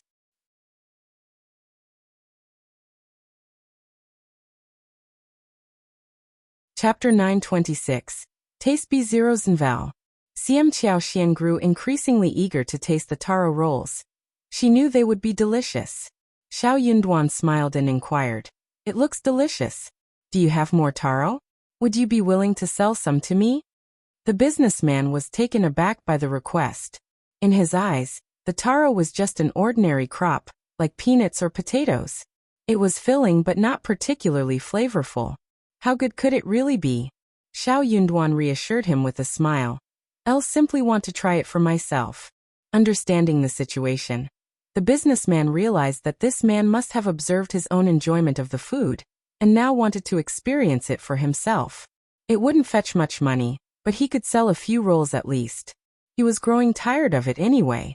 The businessman responded with a genuine smile. "All right, we have a few more rolls at the hostel. If you'd like to try them, I can sell them to you later. But I'll sell them out soon." Shao Yunduan nodded appreciatively and asked for the location of the businessman's residence, stating that he would visit him later. Together, Shao Yunduan and Qiao left, with Qiao obediently refraining from displaying her eagerness to obtain the taro rolls. Being too eager might drive up the price, and their objective was to maximize their profits. After all, this was a simple transaction, and there was no need to pursue long-term benefits. They intended to make the most of the opportunity. When evening arrived, Shao Yunduan and Songshe headed to the hostel as planned. The businessman was taken aback but quickly regained his composure, smiling as he said, "Oh, you're serious? I thought you were joking." Shao Yunduan chuckled. "I'll keep my word. I'm genuinely curious about the taste of taro, and I must try it. How much do you have? If you don't mind, you can sell them all to me." He explained that his wife loved such delicacies and wanted to buy as many as possible. The businessman, playing along as a fellow food enthusiast, laughed and agreed to Shao Yunduan's proposition. He retrieved a bag from the guest room and said, "I only have 10 left. If you'd like them, you can give me 101. It's quite a rare price, isn't it?" Songshe took the bag from the businessman and opened it, while Shao Yunduan leaned in for a closer look. The taro rolls were gray and about the size of goose eggs, with traces of mud on their surface. They appeared unremarkable and didn't evoke much appetite. The price of 101 was reasonable for Shao Yunduan. So after a moment of hesitation, he nodded and paid for the purchase. With the taro rolls in hand, he bid farewell to the businessman. The businessman happily pocketed the 101 and chuckled to himself. They could enjoy some drinks tonight. Meanwhile, Qiao Xian anxiously awaited Shao Yunduan's return. As soon as he walked in, she eagerly grabbed his sleeves, asking, "Darling, did you buy the taro rolls? Where are they?" Shao Yunduan had initially planned to tease her, but seeing her genuine anxiety, he couldn't bear to do so. He called for Songsher to bring the rolls and reassured her with a smile. "Yes, they're all here. One bought them all." Qiao Xian's face lit up with joy. However, it seemed that there weren't many rolls left. She carefully placed the taro rolls on the table, counting them one by one. There were a total of 16, but perhaps due to the absence of cultivated potato varieties in this era, they were all relatively small in size.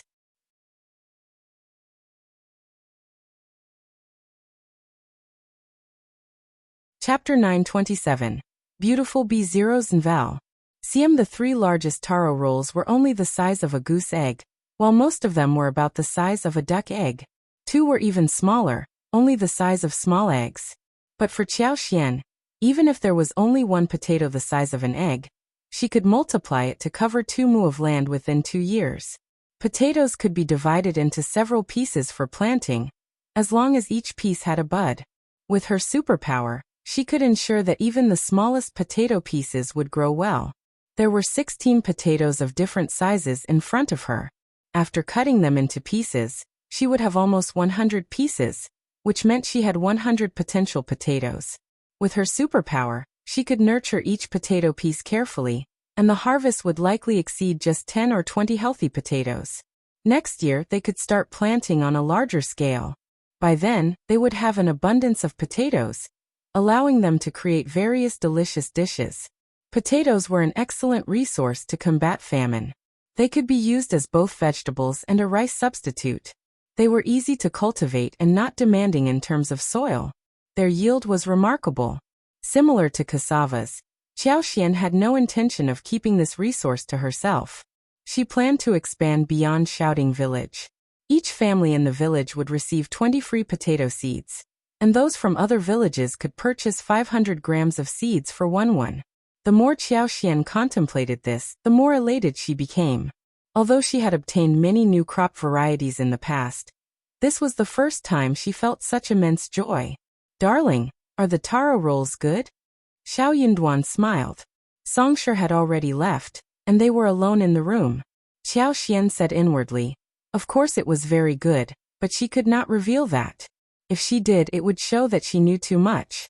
Some things could be said to come from books, but she could not just read everything from books. Qiao Xian came back to herself. She seemed to be too happy. It seemed that she should stay calm. She smiled. Of course it is a good thing. I found it myself, so I am very happy about it. It is called taro, and it should be similar to ours. But the way the little boss eats it today is different from ours. I wonder if the fruits can be planted at our place. I really want to have a taste of it now, but there are too few seeds, so we should keep them. Only now did Shao Yunduan understand what was going on. The new species they found with their own eyes were different from those they got from others. It was no wonder that his wife was so happy. Shao Yunduan smiled. They are taros too, and they can be planted alive, just like everything else we did. He added, I'll think there are many of these. If you want to have a taste, you can have 2. No. Qiao Xian waved her hands. I can't have a taste of it. I need to keep it and plant it. By autumn, the harvest will be much better. These 16 potatoes were too rare to be eaten. No matter how much they missed sour and spicy shredded potatoes, fresh potatoes, dry fried potatoes, stewed braised pork with potatoes, stewed chicken with potatoes, potato pancakes, deep fried potato strips, etc. Shao Yunduan's words about eating the potatoes really made her heart ache.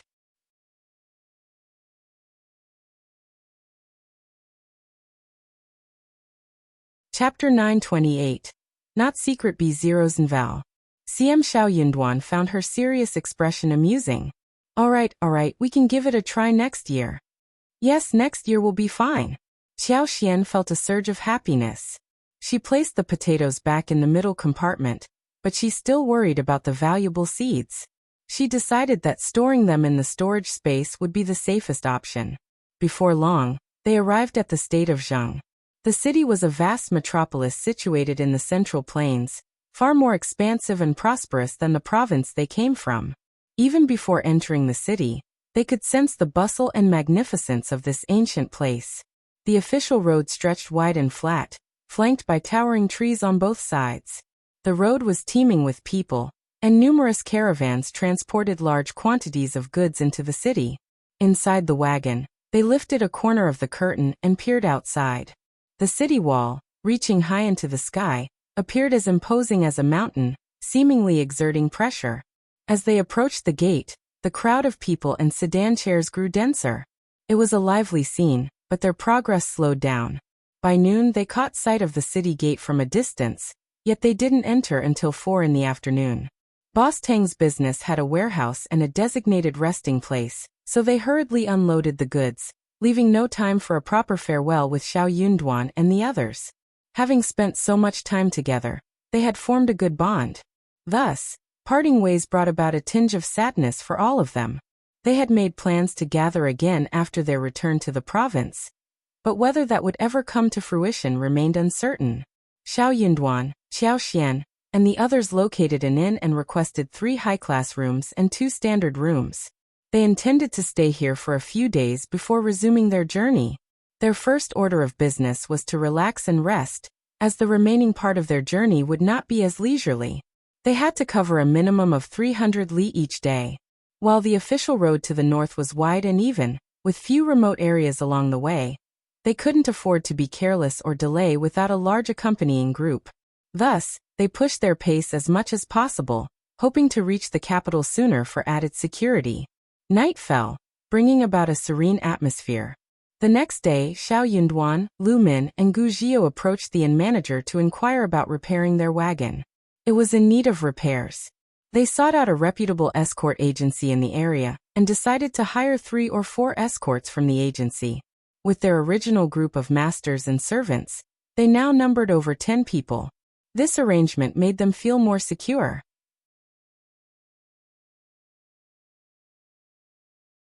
Qiao Xian offered reassurance, mentioning that it was a time of peace and prosperity, and they were traveling along the official road.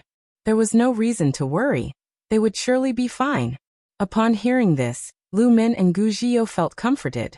They repeatedly praised Qiao Xian, claiming she was superior to them.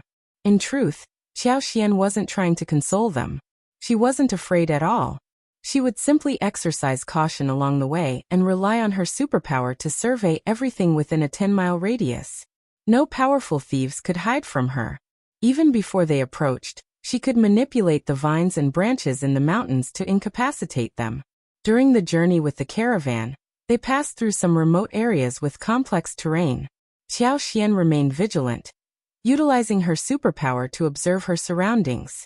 However, the journey remained peaceful, devoid of any strange occurrences.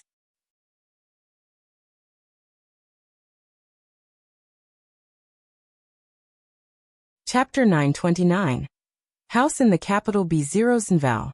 CM Shao Yunduan planned to discuss matters with Lu Min and the escort agency, so Qiao Xian took Li Qiao and Li Xia for a stroll. Opportunities were scarce, and Qiao Xian didn't hold much hope for new crops like potatoes. However, she came across numerous apple and pear trees. Li Xia and Li Qiao were easily deceived. Qiao Xian found a pretext to send them away temporarily. She casually purchased fruit tree saplings and discreetly found a quiet alley where no one was around. There, she stored the saplings in her secret space for safekeeping. After 2 days, all repairs were completed, and supplies were replenished. They set off early in the morning, accompanied by the 4 escorts. It was early March, and the weather grew warmer as they journeyed northward. The sun beat down intensely. Thankfully, the weather remained pleasant, making the travel much more comfortable. 3 days later, they arrived at the capital. We've finally arrived.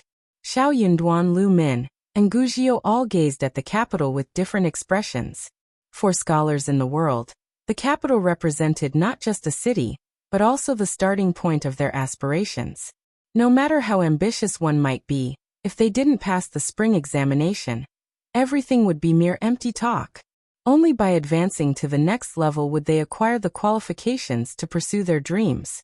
As for what lay ahead on their governmental path, it would depend on each individual's luck. Regardless, this place was undeniably sacred and brimming with hope for all of them. They were well aware of how challenging it was to advance to the next level. Many people spent their entire lives studying and still remained at the level of child student. The candidates participating in the spring examination were all exceptional individuals, standing here at this moment. Suddenly, all three of them became overwhelmed with emotions. High-spirited, anxious, nervous, daring, confident. Observing their reactions, Qiao understood what they were going through. She must have experienced similar sentiments during the college entrance examination. The three of them sighed deeply and entered the town together. Upon reaching the capital, they checked into a hostel. The mission of the 4 bodyguards had come to an end. They bid farewell to them after receiving their payment, and departed from the hostel, making their way home. Night fell, enveloping the city in tranquility. The following day, the 4 of them gathered at a restaurant for a small celebration. Let's toast to our smooth journey. And may the spring examination go just as smoothly. Yes, yes. Hey, race to a successful spring examination. Cheers. The sanctity and opulence of the city of Son of Heaven filled them with a sense of freshness and excitement. Having the opportunity to visit this place in their lifetime was a worthwhile experience. They were all in high spirits and didn't dwell too much on the upcoming spring examination. They chatted about their daily lives and shared their future plans. Shao Yunduan and Qiao had discussed their plans the previous night, deciding to purchase a small house in the intermediate area. Staying at the hostel would pose inconveniences and potentially cause trouble for the Qiao family. It could also negatively impact their performance in the spring examination. Upon hearing their plan to buy a house in the capital, Lu Min and Gujiao gasped in awe and expressed their admiration. We should have known. You're incredibly generous. Purchasing a house in the capital was a feat not achievable by ordinary individuals. A small house of the same size would cost at least 10 times more in the capital compared to the province.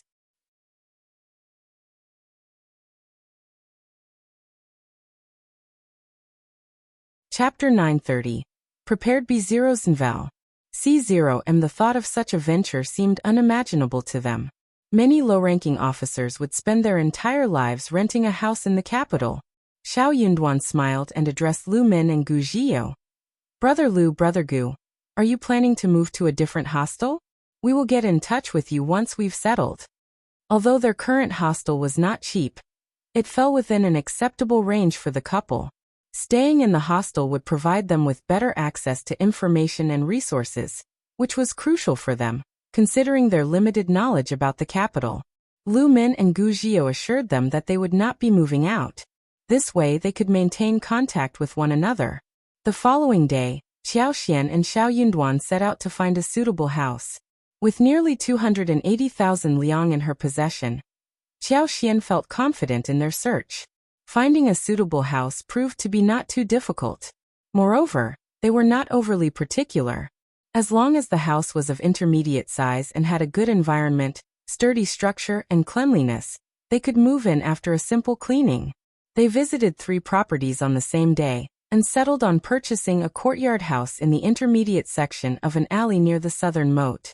The brick wall surrounding the property stood over 2 meters tall. Upon pushing open the door, they were greeted by a square courtyard. The patio was neither too large nor too small, and there was a small open space at the back with a few planted trees. Sunlight flooded the courtyard, making every room bright and airy. Most importantly, the house was clean and well maintained. With a little dusting and the addition of some furniture purchased from an old goods market a couple of streets away, they could move in. Each household in the alley appeared tidy and well kept, inhabited by respectable families. Not far to the north of the alley lay Longtan Lake, which boasted a large and irregular shape. The lakeside was adorned with flourishing grass and trees, with reeds and lotus flowers dotting the shallow water. On pleasant weather days, it was a popular spot for boat tours, boasting picturesque scenery. Qiao Xian was particularly fond of this location. Despite being the most expensive option among the three, they decided to make the purchase. They spent a total of 5,000 liang on the property. In the province, that amount of money would be sufficient to buy an area of approximately 7 or 8 mu.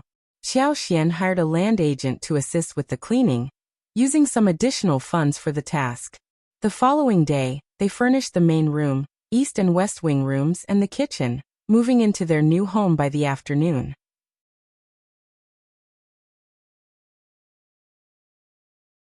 The kitchen was equipped with pots, pans, oil, salt, sauces, vinegar, and a cart of firewood. Tables, chairs, beds, cabinets, and other furniture items were added to the rooms, along with curtains, draperies, cushions, and bedrolls. The remaining furnishings could be added gradually over time. During this era, all furniture was original and environmentally friendly. There was no need to wait for the house to air out. They could settle in without worry. Now, Qiao Xian and Shao Yunduan had a home of their own in the capital's intermediate section. Shao Yunduan invited Lu Min and Gu Zhio to visit, sharing a meal and awaiting the spring examination. Occasionally, Shao Yunduan and Lu Min would venture out to the gathering place of the examination candidates to catch up, chat, and gather news. Many aspiring scholars were filled with anxiety and worry.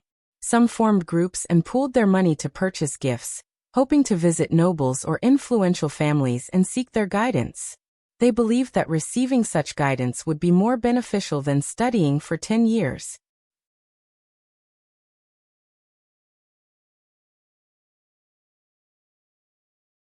Chapter 931. Dealing with the Qiao family B0 Zhenvel. C0M Shao Yunduan, Lu Min, and Gu Zhio chose not to involve themselves in such matters. While Emperor Xian had a fascination with Taoist Shangzhen and alchemy for longevity, the imperial examination held utmost importance in the country. With so many people watching, no one dared to stir up trouble. The consequences of any misstep would be exile and annihilation of the entire family. Unless the dynasty was utterly corrupted, the scholars participating in the imperial examination would not dare to cause any disturbance in the presence of the emperor. Furthermore, the crown prince, known for his steady and virtuous nature, commanded great respect. No one would dare to act against his favor. Hence, there was no need to pay attention to the exaggerated tales and rumors. Qiao Xian understood that she needed to maintain her composure and focus solely on answering the examination questions. This was not the time to get entangled in such matters. Xie Jingrong also warned Shao Yunduan about the numerous instances where wealthy and influential individuals in the capital's intermediate section attempted to swindle money from others. Shao Yunduan believed that such incidents might occur this year as well. Once they were settled, Qiao Xian and Shao Yunduan began dealing with the affairs of the Qiao family. Deep down, Qiao Xian did not consider herself a true member of the Qiao family, nor did she desire any association with them. However, due to her wretched father and the ties of blood, it was not easy to sever the connection completely. Thus, she had to address these matters. If Shao Yunduan were to succeed in becoming an advanced scholar, the Qiao family might not release them so easily.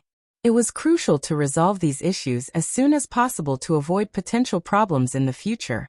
Realizing that their own reputation and career would be tarnished if they allowed the Qiao family to persistently trouble them, Shao Yunduan and Qiao Xian decided to take action.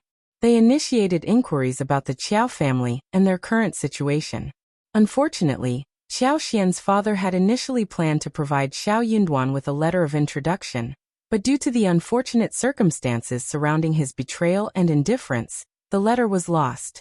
They were uncertain about the specific location of the Qiao family's residence in the capital, but they sought assistance from Xie Jingrong, who was able to provide them with the necessary information. Thus, they kept a watchful eye on the Qiao family, particularly focusing on Qiao Hongxi. Qiao Hongxi was Madame Qiao's legitimate son and Qiao Xian's brother.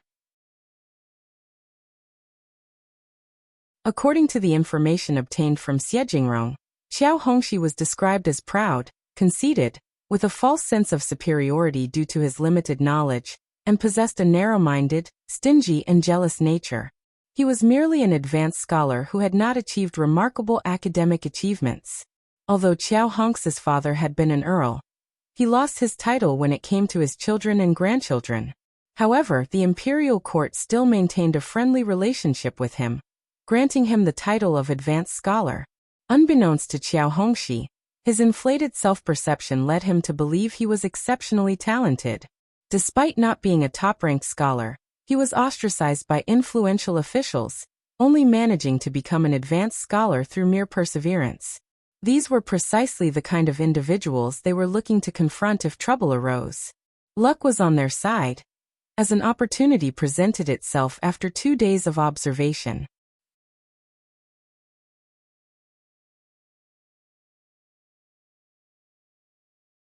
Chapter 932. The Qiao family's fall. On that particular day, Shao Yunduan and Qiao Xian spotted Qiao Hongxi leaving his residence. They discreetly followed him in a rented wagon, driven by a man named Songshi. Renting the wagon allowed them to maintain a low profile, returning it in the afternoon and renting it again the following day, ensuring they left no traces behind. Qiao Hong's daily routine typically involved working at Hanlin Academy, without venturing elsewhere. However, today was different as he set off in the morning, indicating that it was his day off. This caught the couple's attention.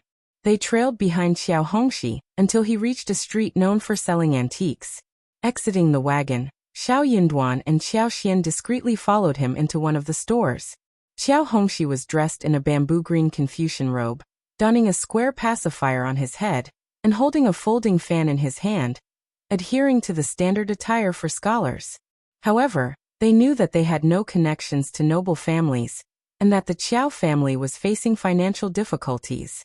Observing the store Qiao Hongxi entered, Qiao Xian realized it was an ordinary establishment on the street.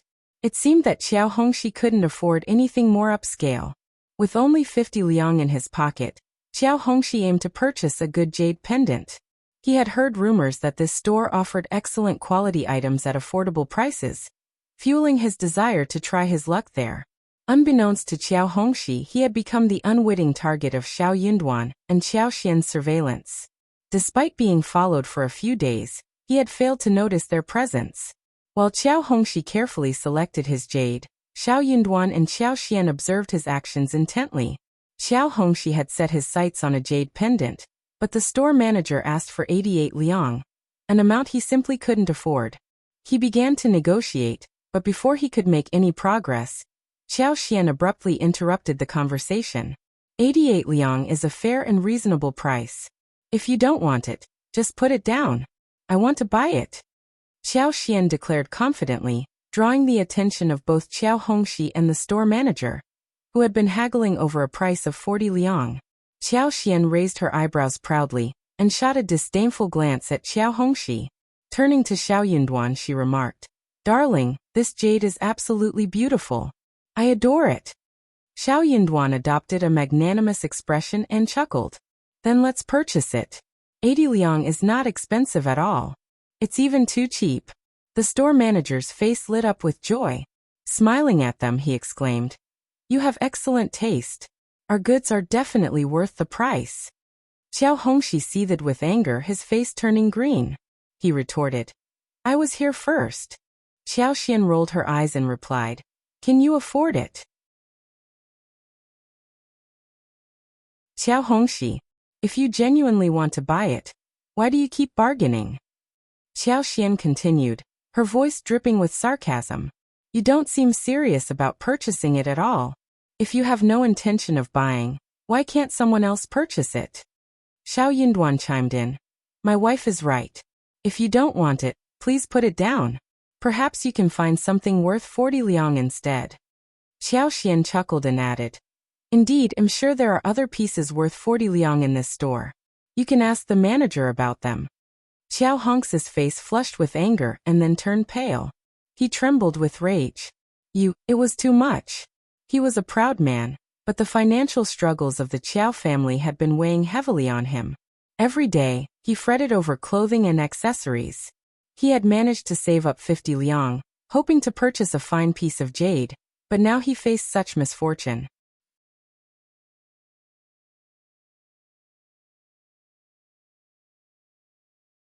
Chapter 933. Unable, how dare they mock him for being poor? He was so embarrassed and angry that he was about to explode. But Qiao Xian did not show any mercy. What is wrong with us? We are helping you with ideas out of kindness.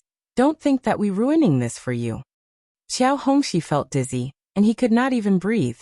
Qiao Hongxi did not want to be humiliated like this.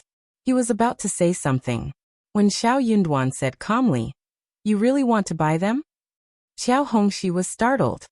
He swallowed the words that were about to come out of his mouth. He wished that he could make 100,000 or 80,000 liang and slap the money right on these two people's faces. That would be so satisfying. But he just could not do that. Qiao Hongxi cursed inwardly. That was the biggest misfortune in his life, when he needed money to slap his race. Shao Yunduan smiled and said calmly, "Young master, don't get in the manager's way. If you don't want to buy it, you should put it down." Qiao Hongxi tightened his grip on the jade, veins popping out on the back of his hands. He was shivering, apparently very angry. He could not afford it. If he bargained now, he would be humiliating himself. If he put it down, it meant that he had been humiliated. Something was wrong. He cursed inwardly. Where did these two lunatics come from? They could have bought anything, but why did they have to go against him? Qiao Xian pursed her lips. What is wrong with you? Are you buying it or not? Tell me the truth. If you want to buy it, then buy it. If not, put it down. You are not a very kind person. Qiao Hongxi felt that he was going to die of anger the next second. He could not lose. He could not lose. Otherwise he would be totally humiliated as the editor of the Hanlin Academy. Of course I will. Qiao Hongxi sneered and said with clenched teeth. Having said the words, he suddenly felt much better. He threw a proud look at Qiao Xian and Shao Yunduan. We have nothing else to do, aren't you leaving? Qiao Xian said. That is such a pity. You can buy yours and we can look at other things, okay? You can drive away the guests for the manager, right? I want to buy that, and you drive us away. Don't you want to buy that too? Then you can have it, we won't argue with you. She pointed at a small jade rabbit on the shelf. The 3-inch-long jade rabbit was used to make medicine. The carving was smooth, and the jade was smooth. It was very lovable, and the price would not be very cheap. The manager knew what to do. He took down the small and exquisite ornament, and carefully put it on the counter, smiling. This jade rabbit is used to make potions and ornaments. Look at how fine the carving is. It costs only 100 liang, very cost-effective. Qiao Xian smiled at Qiao Hongxi. Young master, do you want it? Qiao Hongxi threw a glare at Qiao Xian. She kept cursing inwardly. She had not checked the almanac today, so why did she run into this strange couple? He could not wait to drive them away, because he did not want to be humiliated in front of them. But they were so difficult to deal with. Qiao Hongxi wanted to be generous, but that was not going to happen. He did not dare to pretend to be very rich anymore. Instead he snorted and ignored Qiao Xian's words. He gritted his teeth, so be it. He took out the 50 liang from his pocket. I don't have enough money today. Here is 50 liang, and you can go to the Qiao family at West 6th Street.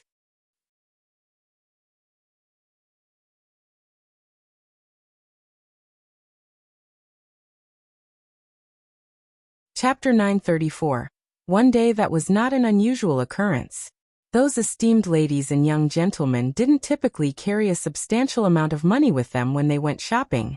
Instead, they would simply choose whatever they desired, sign the bill, and request the manager to collect the payment from their family's accountant.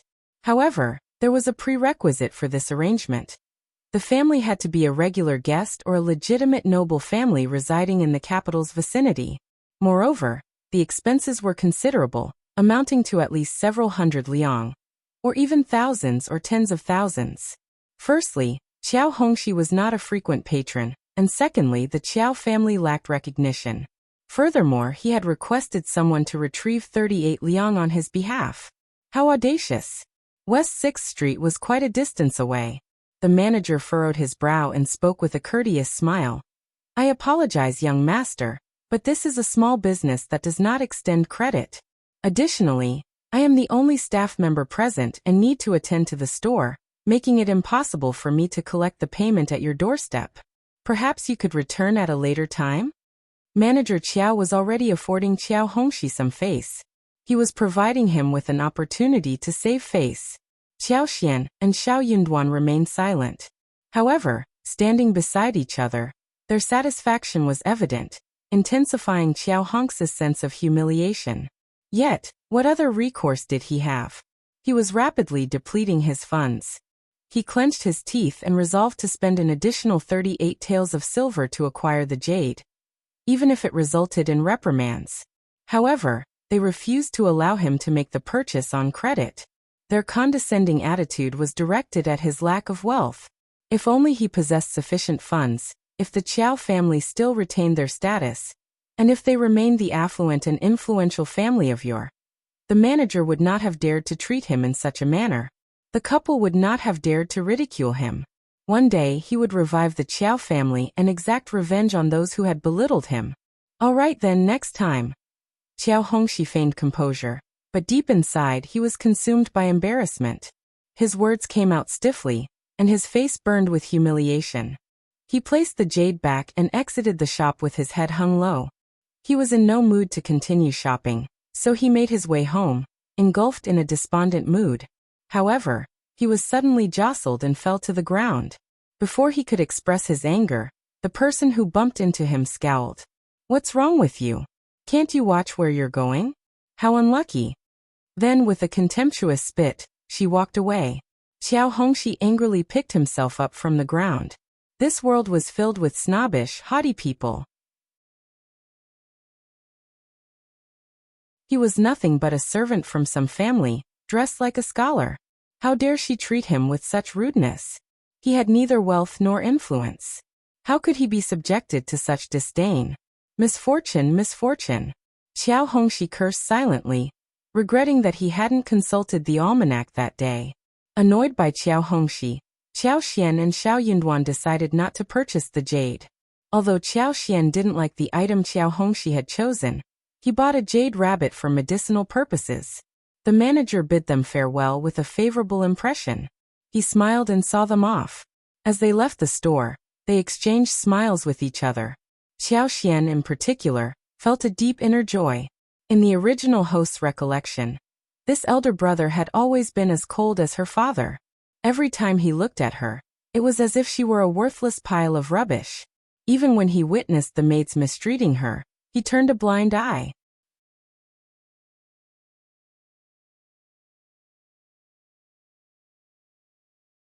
Chapter 935. Show that was not an ideal situation either. That happened to be Madame Qiao's son. That's quite satisfying. It's good to see you happy. Shall we pay a visit to the Qiao family now? Sure, let's go.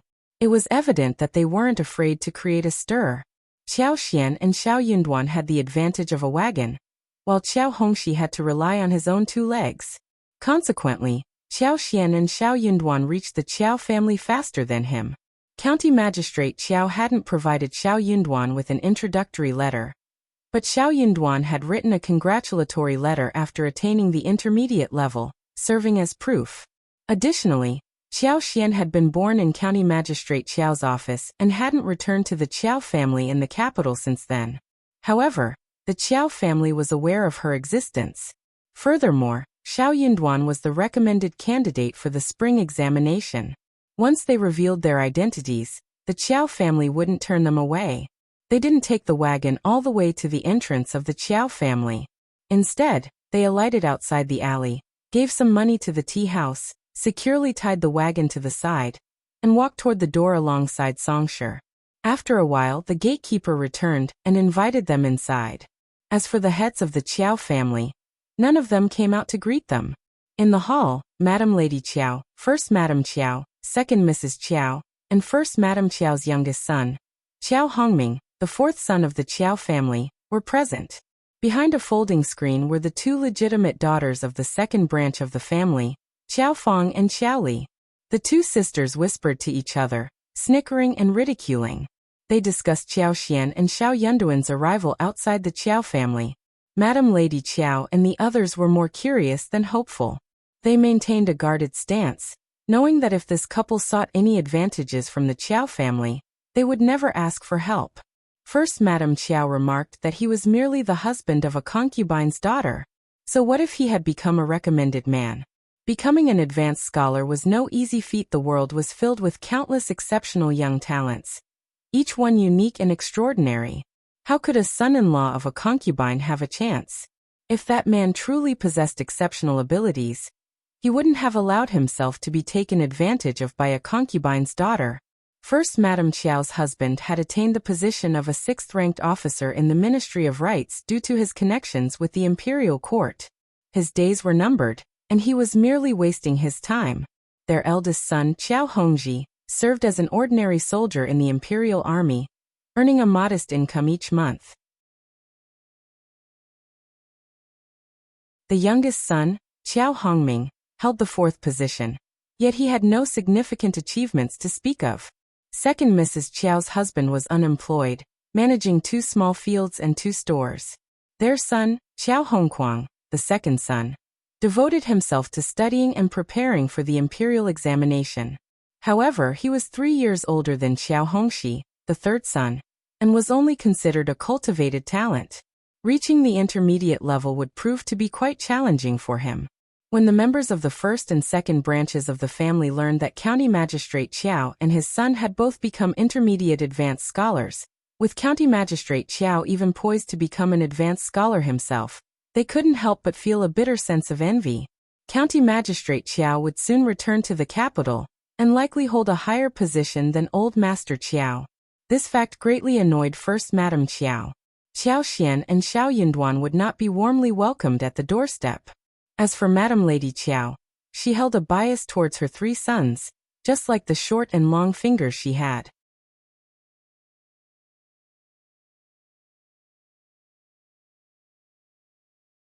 Chapter 936. Not good. Eldest son was the lineal son and she relied on him, so she valued him the most. Second son was obedient and had a bad health when he was young, so she spent a lot of efforts to take care of him. So the mother and the son had a very deep relationship. Her eldest son was the lineal elder son, and she had to take care of her second son, so her third son was neglected. She had intended to let her second son become successful in his studies, but her second son failed and her third son became an advanced scholar, which made Madame Lady Qiao feel very annoyed. It was as if she had proved that she had bad taste. Also, County Magistrate Qiao spent most of his time as an officer, so Madame Lady Qiao and her family became even more distant. When County Magistrate Qiao was seeking to return to the capital, his 2 brothers cheated him of money. Madame Lady Qiao knew about this, but pretended not to know. Later, her 2 daughter-in-laws gossiped behind her back and said, "Elle didn't expect that third son is so rich outside. We don't care, but he doesn't even know how to send some home to show respect to Mom. He only gives us 3 melons and 2 dates for the new year and Mom's birthday every year. He is so heartless." Madame Lady Qiao agreed deeply. She got even more annoyed and disliked County Magistrate Qiao even more. Therefore, no one in the room was nice to Qiao Xian and Shao Yunduan. It was not difficult for Qiao Xian and Shao Yunduan to cause trouble at the door. Hearing the gatekeeper's report, the 2 of them did not have a wagon, but only a page boy who was following them. He was dressed in ordinary clothes and did not have any precious things. The whole family immediately put them in the category of those who tried to steal something from them. Qiao Xian and Shao Yunduan walked into the Qiao family with songshir and greeted Madame Lady Qiao. Instantly, countless pairs of eyes turned to the couple. Those eyes were not polite at all. They were probing and sized up brazenly. If Qiao Xian and Shao Yunduan were not mentally strong enough, they would have shivered under their stares. But they held a strong dislike for the Qiao family, harboring no intention of bowing down to them. Their tolerance had reached its limit. Qiao Xian, a member of the Qiao family, remained silent, unable to utter a word. Observing the situation, Shao Yunduan arched his eyebrows and sneered. "How impolite of you. Is this how the esteemed Qiao family treats its guests?" Ha! A collective gasp resonated through the room. Everyone stood there, stunned and speechless. "Ha!" Second Mrs. Qiao huffed in disdain. First Madame Qiao also smiled. mocking Xiao Yunduan. Impolite? You have quite the audacity. Xiao Yunduan scoffed. If the Qiao family looks down on us, they could have asked us to leave. Such despicable behavior. How dare you? Madam Lady Qiao's anger surged. How dare you disrespect your elders? You have no manners. Elders? Xiao Yunduan retorted. I have been here for a considerable amount of time, yet no one bothered to introduce you. So who exactly are the elders? Where are they? I waited at the entrance for quite a while before entering. What is the Qiao family up to? Madam Lady Qiao's mothers and daughter-in-laws were left speechless. Embarrassment flooded their faces. Some matters couldn't be disclosed, as they would only lead to humiliation. However, this audacious son-in-law of the concubine's daughter seemed shameless beyond measure. How uncouth. It came as no surprise that he hailed from a small town. It came as no surprise that he was merely worthy of marrying the Qiao family's concubine's daughter.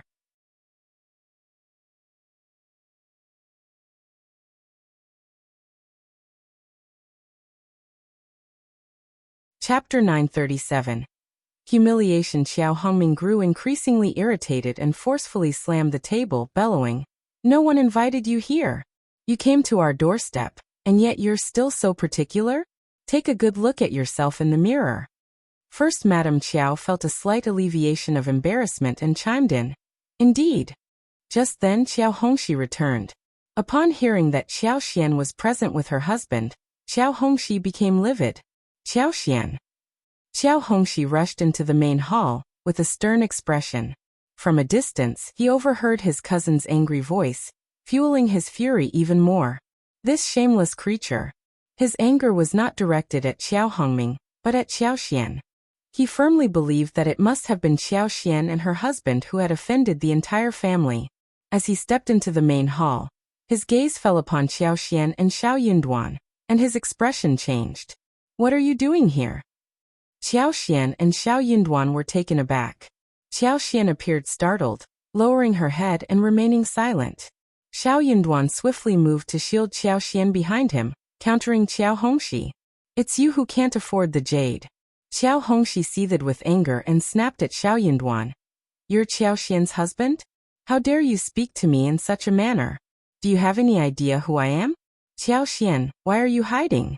Come out this instant. Qiao Hongxi felt a mix of fury and excitement. This was retribution in action.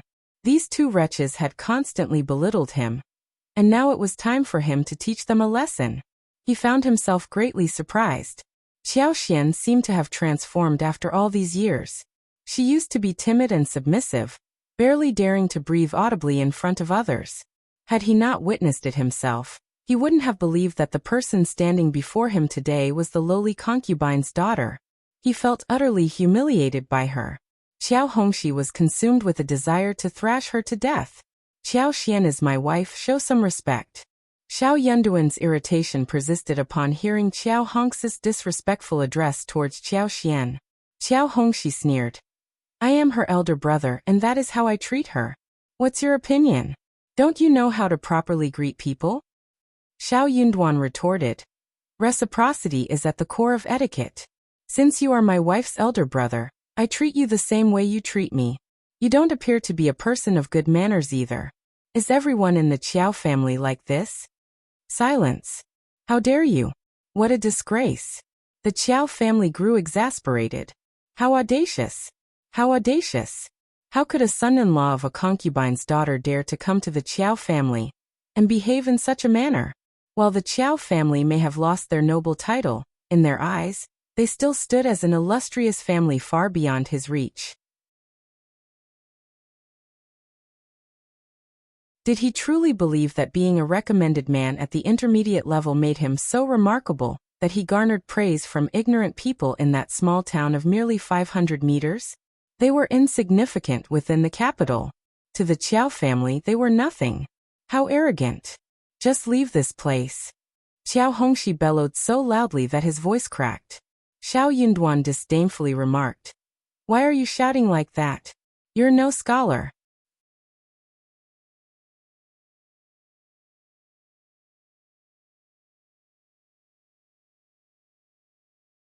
Chapter 938.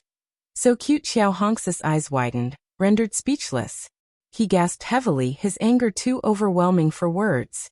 He had never encountered such audacity. How dare she claim that he was not a scholar? It was unbearable. Nonsense. I am an advanced scholar. Yes, I hold a position at the Hanlin Academy. You, on the other hand, are no scholar. You lack scholarly qualifications. Shao Yunduan maintained his disdainful expression. How humiliating. Qiao Xian lowered her head, suppressing her laughter.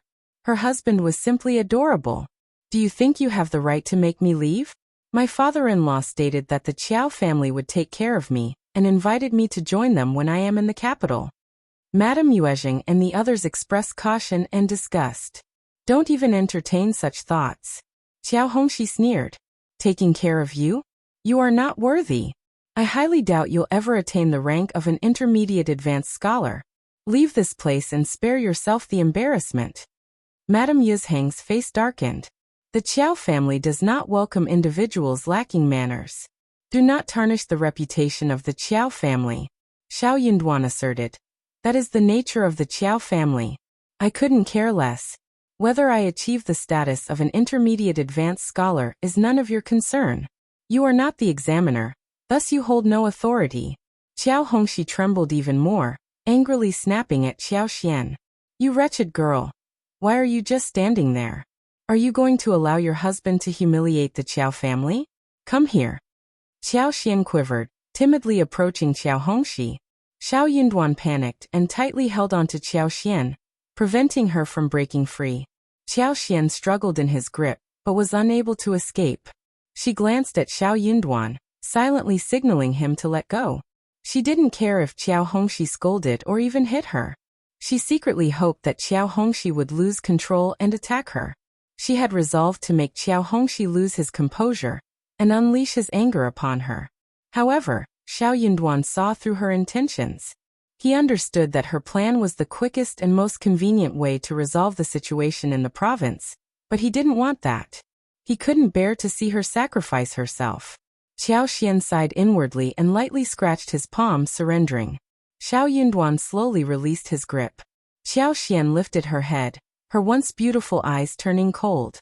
She turned to Qiao Hongxi. Third brother, just say what you want to say to my husband.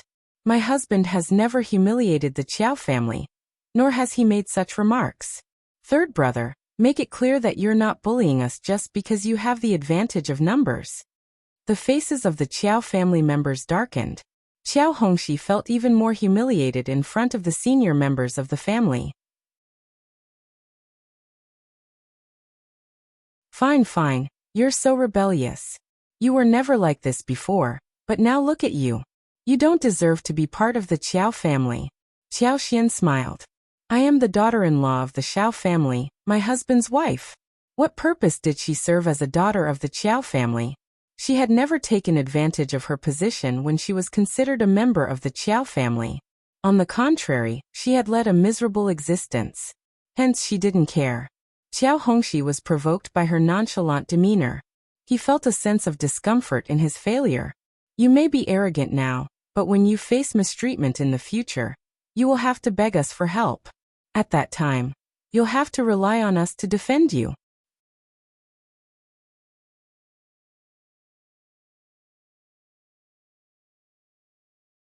Chapter 939. One slap. I'll never considered that. Qiao Xian raised her eyebrows with disdain. Remember this. I have never entertained such thoughts in the past. I am not entertaining them now, and I will never entertain them in the future. And what decision can you possibly make for me? Surely you don't believe that, do you? You. Qiao Hongxi's eyes widened with annoyance. The images of Qiao Xian, who mocked him for not being able to afford the jade, and Qiao Xian, who used to be timid at home, kept replaying in Qiao Hongxi's mind, intertwining and exacerbating his anger. He was on the verge of exploding. This audacious girl. Who did she think she was? How dare she flaunt herself in front of him? He had never taken her seriously, never even regarded her as a human being. Yet one day, she had the audacity to confront him face to face, and he seemed incapable of besting her. No one could calmly accept such a transformation. For a proud and conceited person, that was inconceivable. How dare you? Qiao Hongxi slapped Qiao Xian across the face and snarled. Today I will teach you a lesson. Qiao Hongxi's hand tingled from the impact of the slap. However, a twisted sense of satisfaction filled him as he raised his hand, preparing to strike her again. Shao Yunduan swiftly seized his raised wrist, his expression icy. Qiao Hongxi trembled at the sharpness in Shao Yunduan's eyes. Yet, when he considered his status as the elder brother, he straightened his posture and barked at Shao Yunduan. What do you think you're doing? Let go of me. I am disciplining that wretched girl you Shao Yunduan delivered a forceful punch to Qiao Hongxi's stomach. Shame on you. Agonizing pain shot through Qiao Hongxi's body, causing his face to pale as beads of cold sweat formed on his forehead. He staggered backward, clutching his stomach, taking a long while to recover. Glaring at Shao Yunduan with a mix of fear and shame, he uttered, How dare you strike me? I struck you, and if you dare lay a finger on my wife, I will strike you every time our paths cross. You're rebelling. Madame Yuezheng shouted angrily, slamming her hand on the table.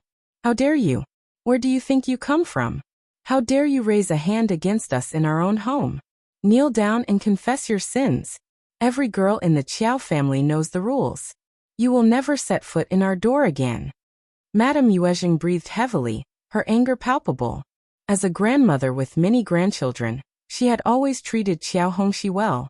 But witnessing her own lineal grandson being struck by the husband of a concubine's granddaughter ignited a fierce rage within her.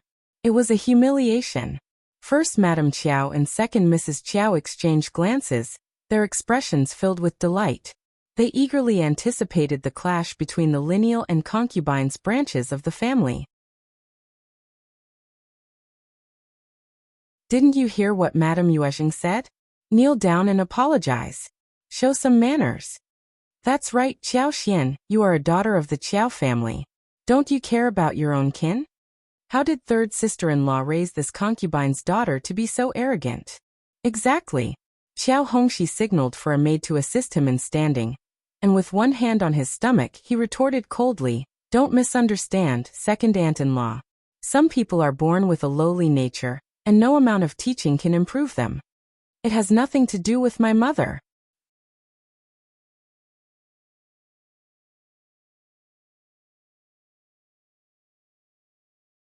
Chapter 940. Tears. Qiao Xian removed her hands from her face, revealing a swollen left cheek. Despite the pain, she remained composed and not excessively angered. Her original plan was to provoke Qiao Hongxi into taking action. But Shao Yunduan had intervened, causing her to reconsider. However, Qiao Hongxi had still struck her with full force, leaving a stinging sensation. Shao Yunduan gently touched her face, filled with remorse and guilt. I'm sorry. Qiao Xian smiled and shook her head in response. She glanced at Madame Yuezheng and the others, a sneer forming on her lips. Qiao Hongxi attacked me first. Are you all blind? Is the Qiao family always so shameless? Am I arrogant? No matter how arrogant I may be, I cannot compare to the Qiao family. You not only exhibit arrogance, but also distort the truth and bully others. Madam Lady Qiao, is this how the Qiao family behaves? It's truly pitiful. No wonder you find yourselves in such dire straits. Silence. How dare you? You have no right to speak about the Qiao family. You're just a concubine's daughter, nothing more. Madam Lady Qiao was so infuriated that she nearly lost control. If Qiao Xian had been married, she would have been slapped and banished from the premises to repent. Qiao Xian, if you refuse to kneel down and apologize, you will no longer be considered a part of the Qiao family. From this moment onward, you will be completely disowned. First Madame Qiao and second Mrs. Qiao breathed a sigh of relief. That would be perfect. What purpose did it serve to keep such a bothersome concubine's daughter around? It would be better to sever ties and avoid further trouble upon the return of third brother and his wife. Qiao Xian planned to reveal the incident to them, intending to humiliate the couple. They had been contemplating how to assert their dominance over the couple, eager to establish a position of advantage or superiority. However, that opportunity had already presented itself. In that case, we have no ties. Qiao Xian appeared angry and wronged. But her youth and impulsiveness became apparent when she realized Madame Lady Qiao's words. I am the daughter-in-law of the Shao family, and I want nothing to do with you. Shao Yunduan sneered. Words alone hold no weight. Will you dare to put it in writing? Ah. Write a contract. Write it now. Inform the clan to remove this wench from our family. Madame Lady Qiao bellowed. Shao Yunduan grew even more arrogant, sneering. Then hurry up, don't waste our time. What are you waiting for, Hongxi? Write it immediately. Qiao Hongxi sneered, filled with pride.